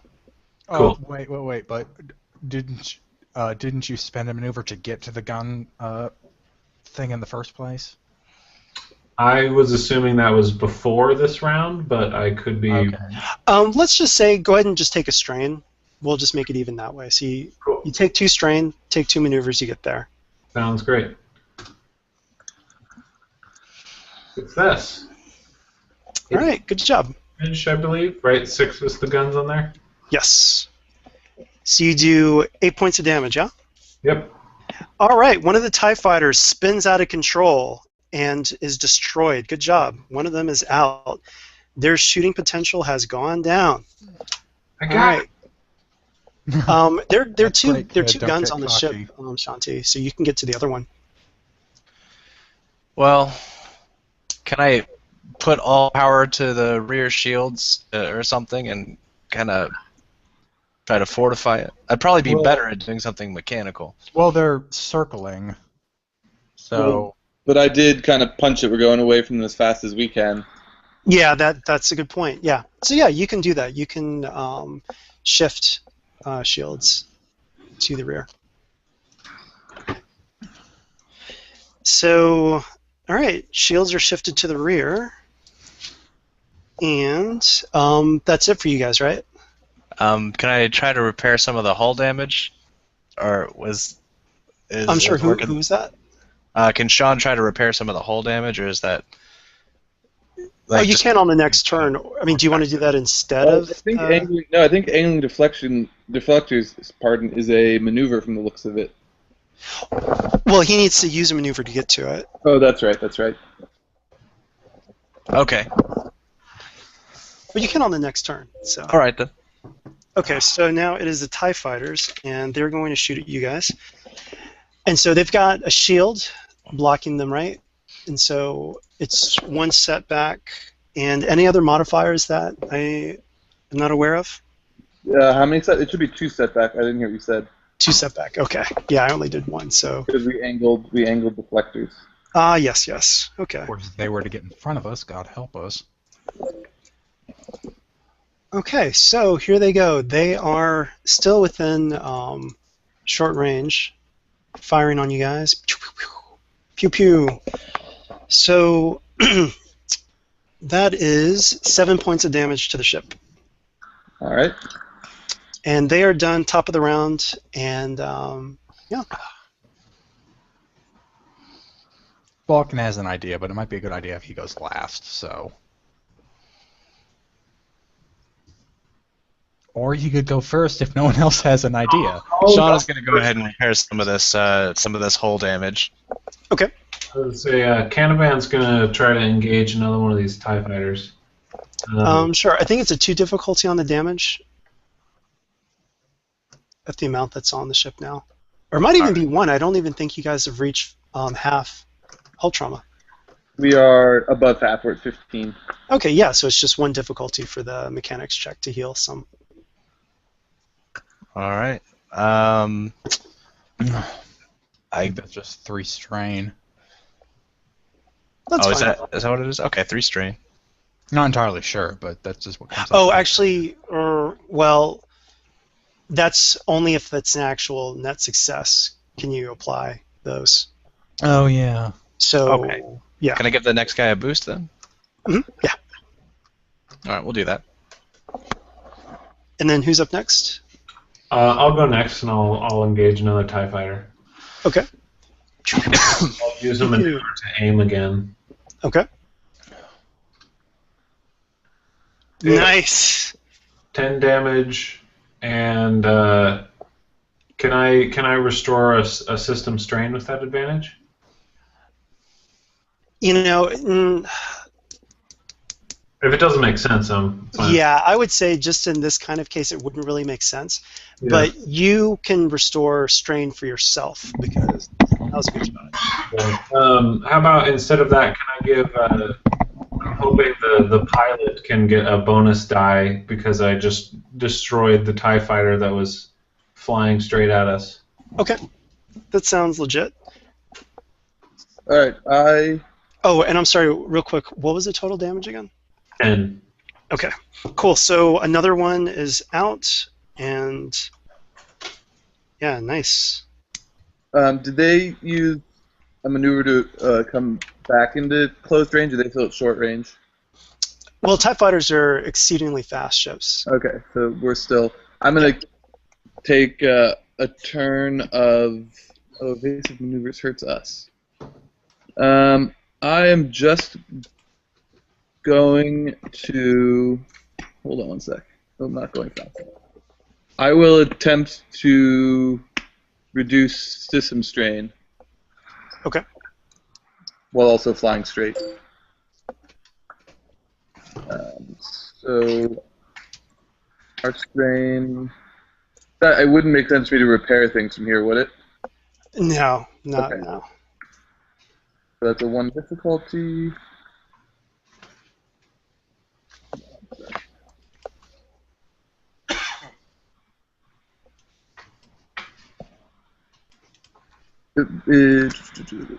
Repairing system strain to mechanics? Yeah.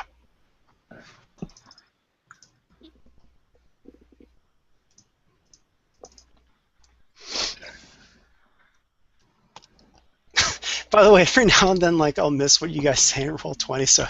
Oh my god, shopping mall. Alright, so I got 3 success and 3 advantage. Okay, yep. Alright. And so that is... so Sean and then Balkan is how you guys wanted it? Yep. Sean can go first. All right. Sean will try to repair more hull damage. Eyes go again? Wait, think I sorry. finished- what- I think we finished our round. Wait, sorry, Then what we was go that? into the I think Jokin finished that round No, for us. we I think it's a tie turn, isn't it? No. No. The ties already went. We're on the next round. Okay. Yeah, they're just 2 PC slots left, Sean and Balkan. Got it. Okay. I thought they had shot already. My bad.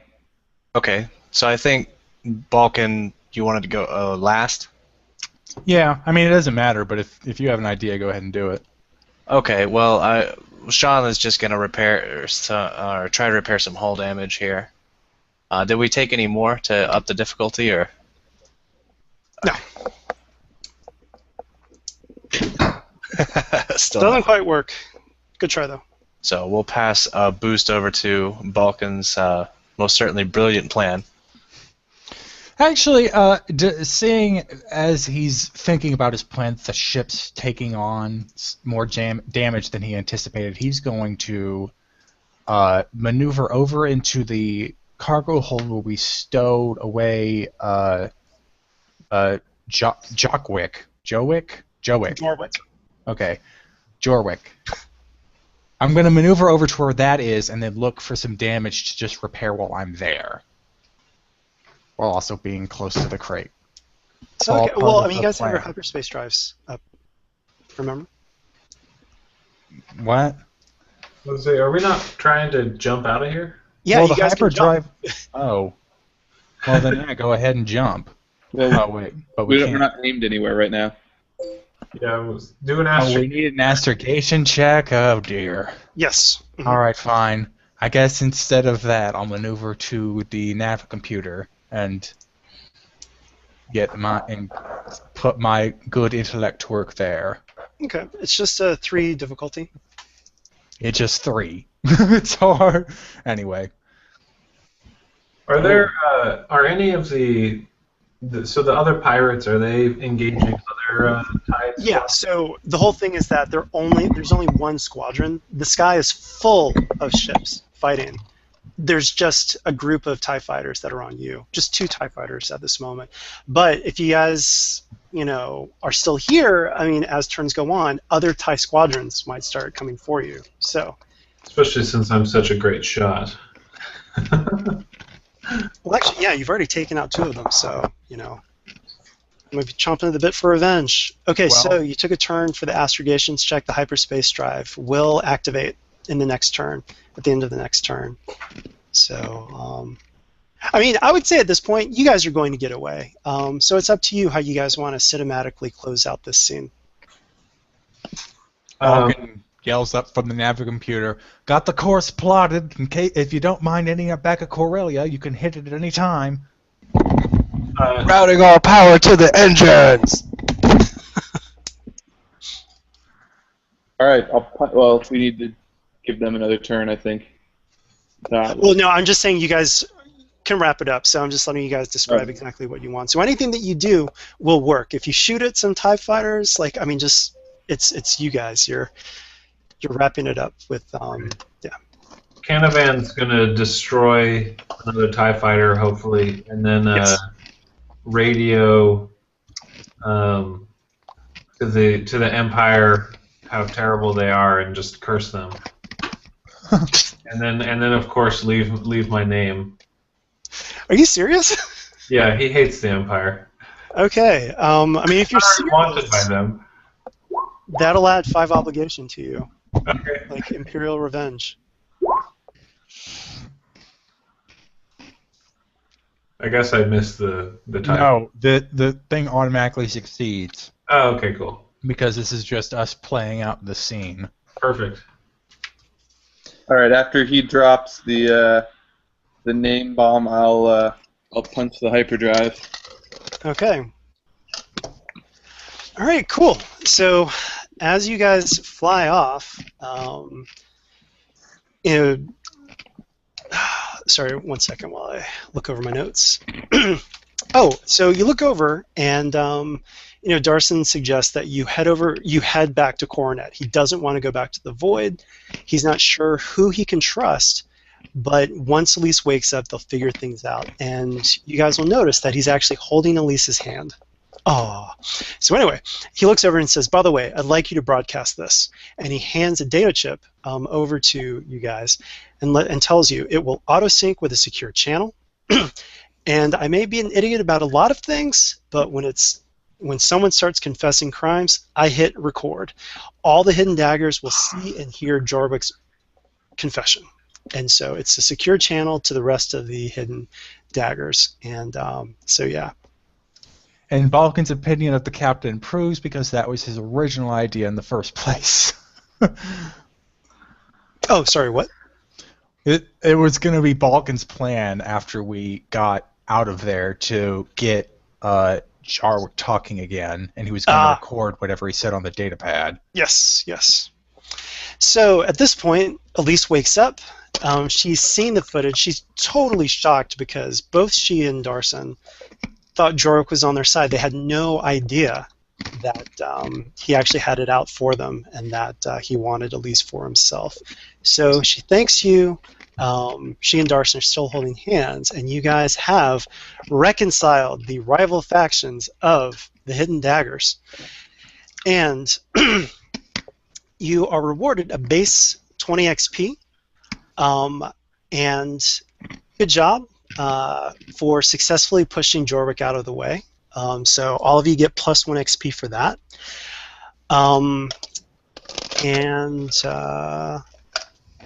Let me know. Do you guys have any bits where you feel that you deserve some RP for the team? Immediately finding out the transponder codes for all those ships that jumped us. Okay. I'll give you guys that. So now you're up to 2 bonus XP. Anything else? The haggle war over the lightsaber crystal. That has Unfortunately, to be the haggle war, there were very specific conditions for me to give you guys the +1, so that didn't work out so well. Right.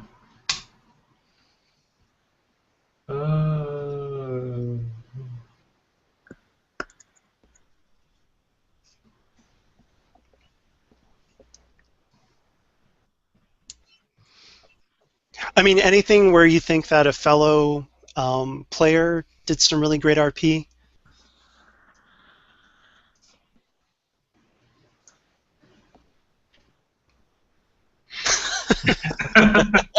Okay. Wow. I guess we should all feel offended from each other. Actually, the part I thought where Vulcan was really trying to hide the fact that that was a lightsaber crystal from Sean was really awesome. Okay, yeah, I will give you guys that. So, and once again, the way that I do bonus XP, it's not for individuals, it's for the whole entire team. So, I had half a mind that Vulcan the was going to shit resell it to with Sean the for like performer. twice the price. all right. And That- sorry, The shit we did with the Trillic Reformer back in Coronet. Oh yeah. Oh yeah. okay, I will say that I would have given you guys that if you had actually gotten the success. If Oh, come on. I hunted her down. Balkan let his bruised ego mean he had to calculate where the girl lived, get into her, and shoot her.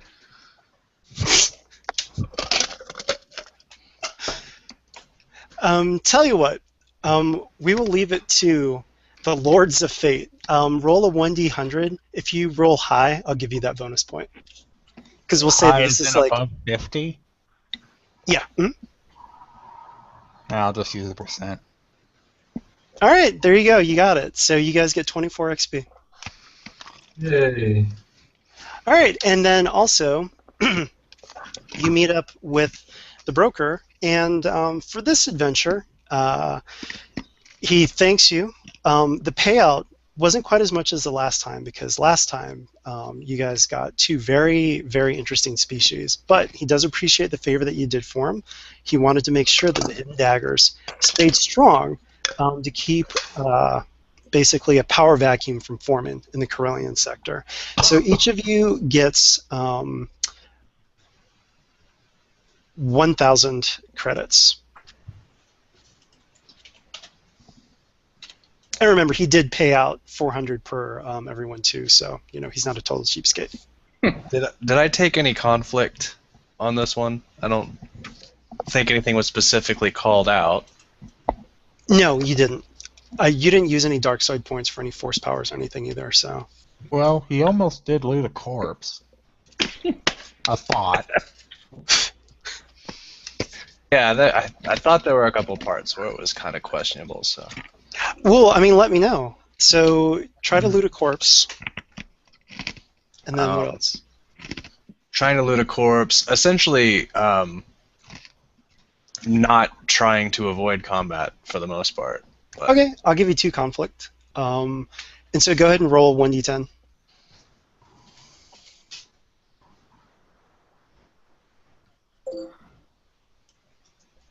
Did that show up for you? I didn't see it. No, I heard it, but nothing showed up. Didn't show up on my end either. I made a noise though. Let's try again.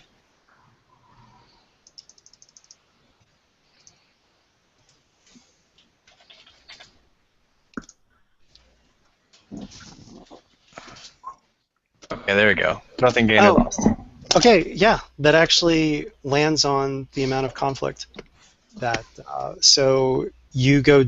Let me make sure I'm doing this right. You had 2 conflicts. You actually rolled on it. So I believe you actually go down morality by 2 points, right? The way that it works is you subtract your roll from the, or you subtract your conflict from the roll, and then if you have a positive number, you add to morality. If you have a negative number, you subtract. Right. So you don't move anywhere. So you're still at 54, I think. I think it was 57. Oh, you wanted those conflicts. So I mean, are you trying to go dark side or? Doesn't really matter. Well, it seems like from a lot of the things you've input, like assuming the Trandoshan was stunned when Canavan has made it perfectly clear he blew that guy to pieces, seems like your character at least wants a more peaceful outcome or non-conflict. Yeah, for the most part, Sean is not really trying to hurt people or trying to avoid hurting people. Cool.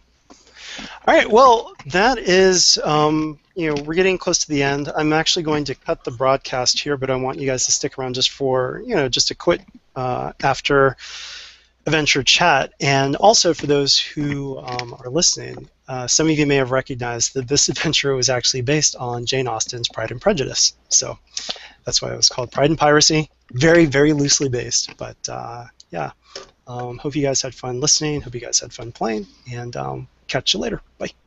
I want to know who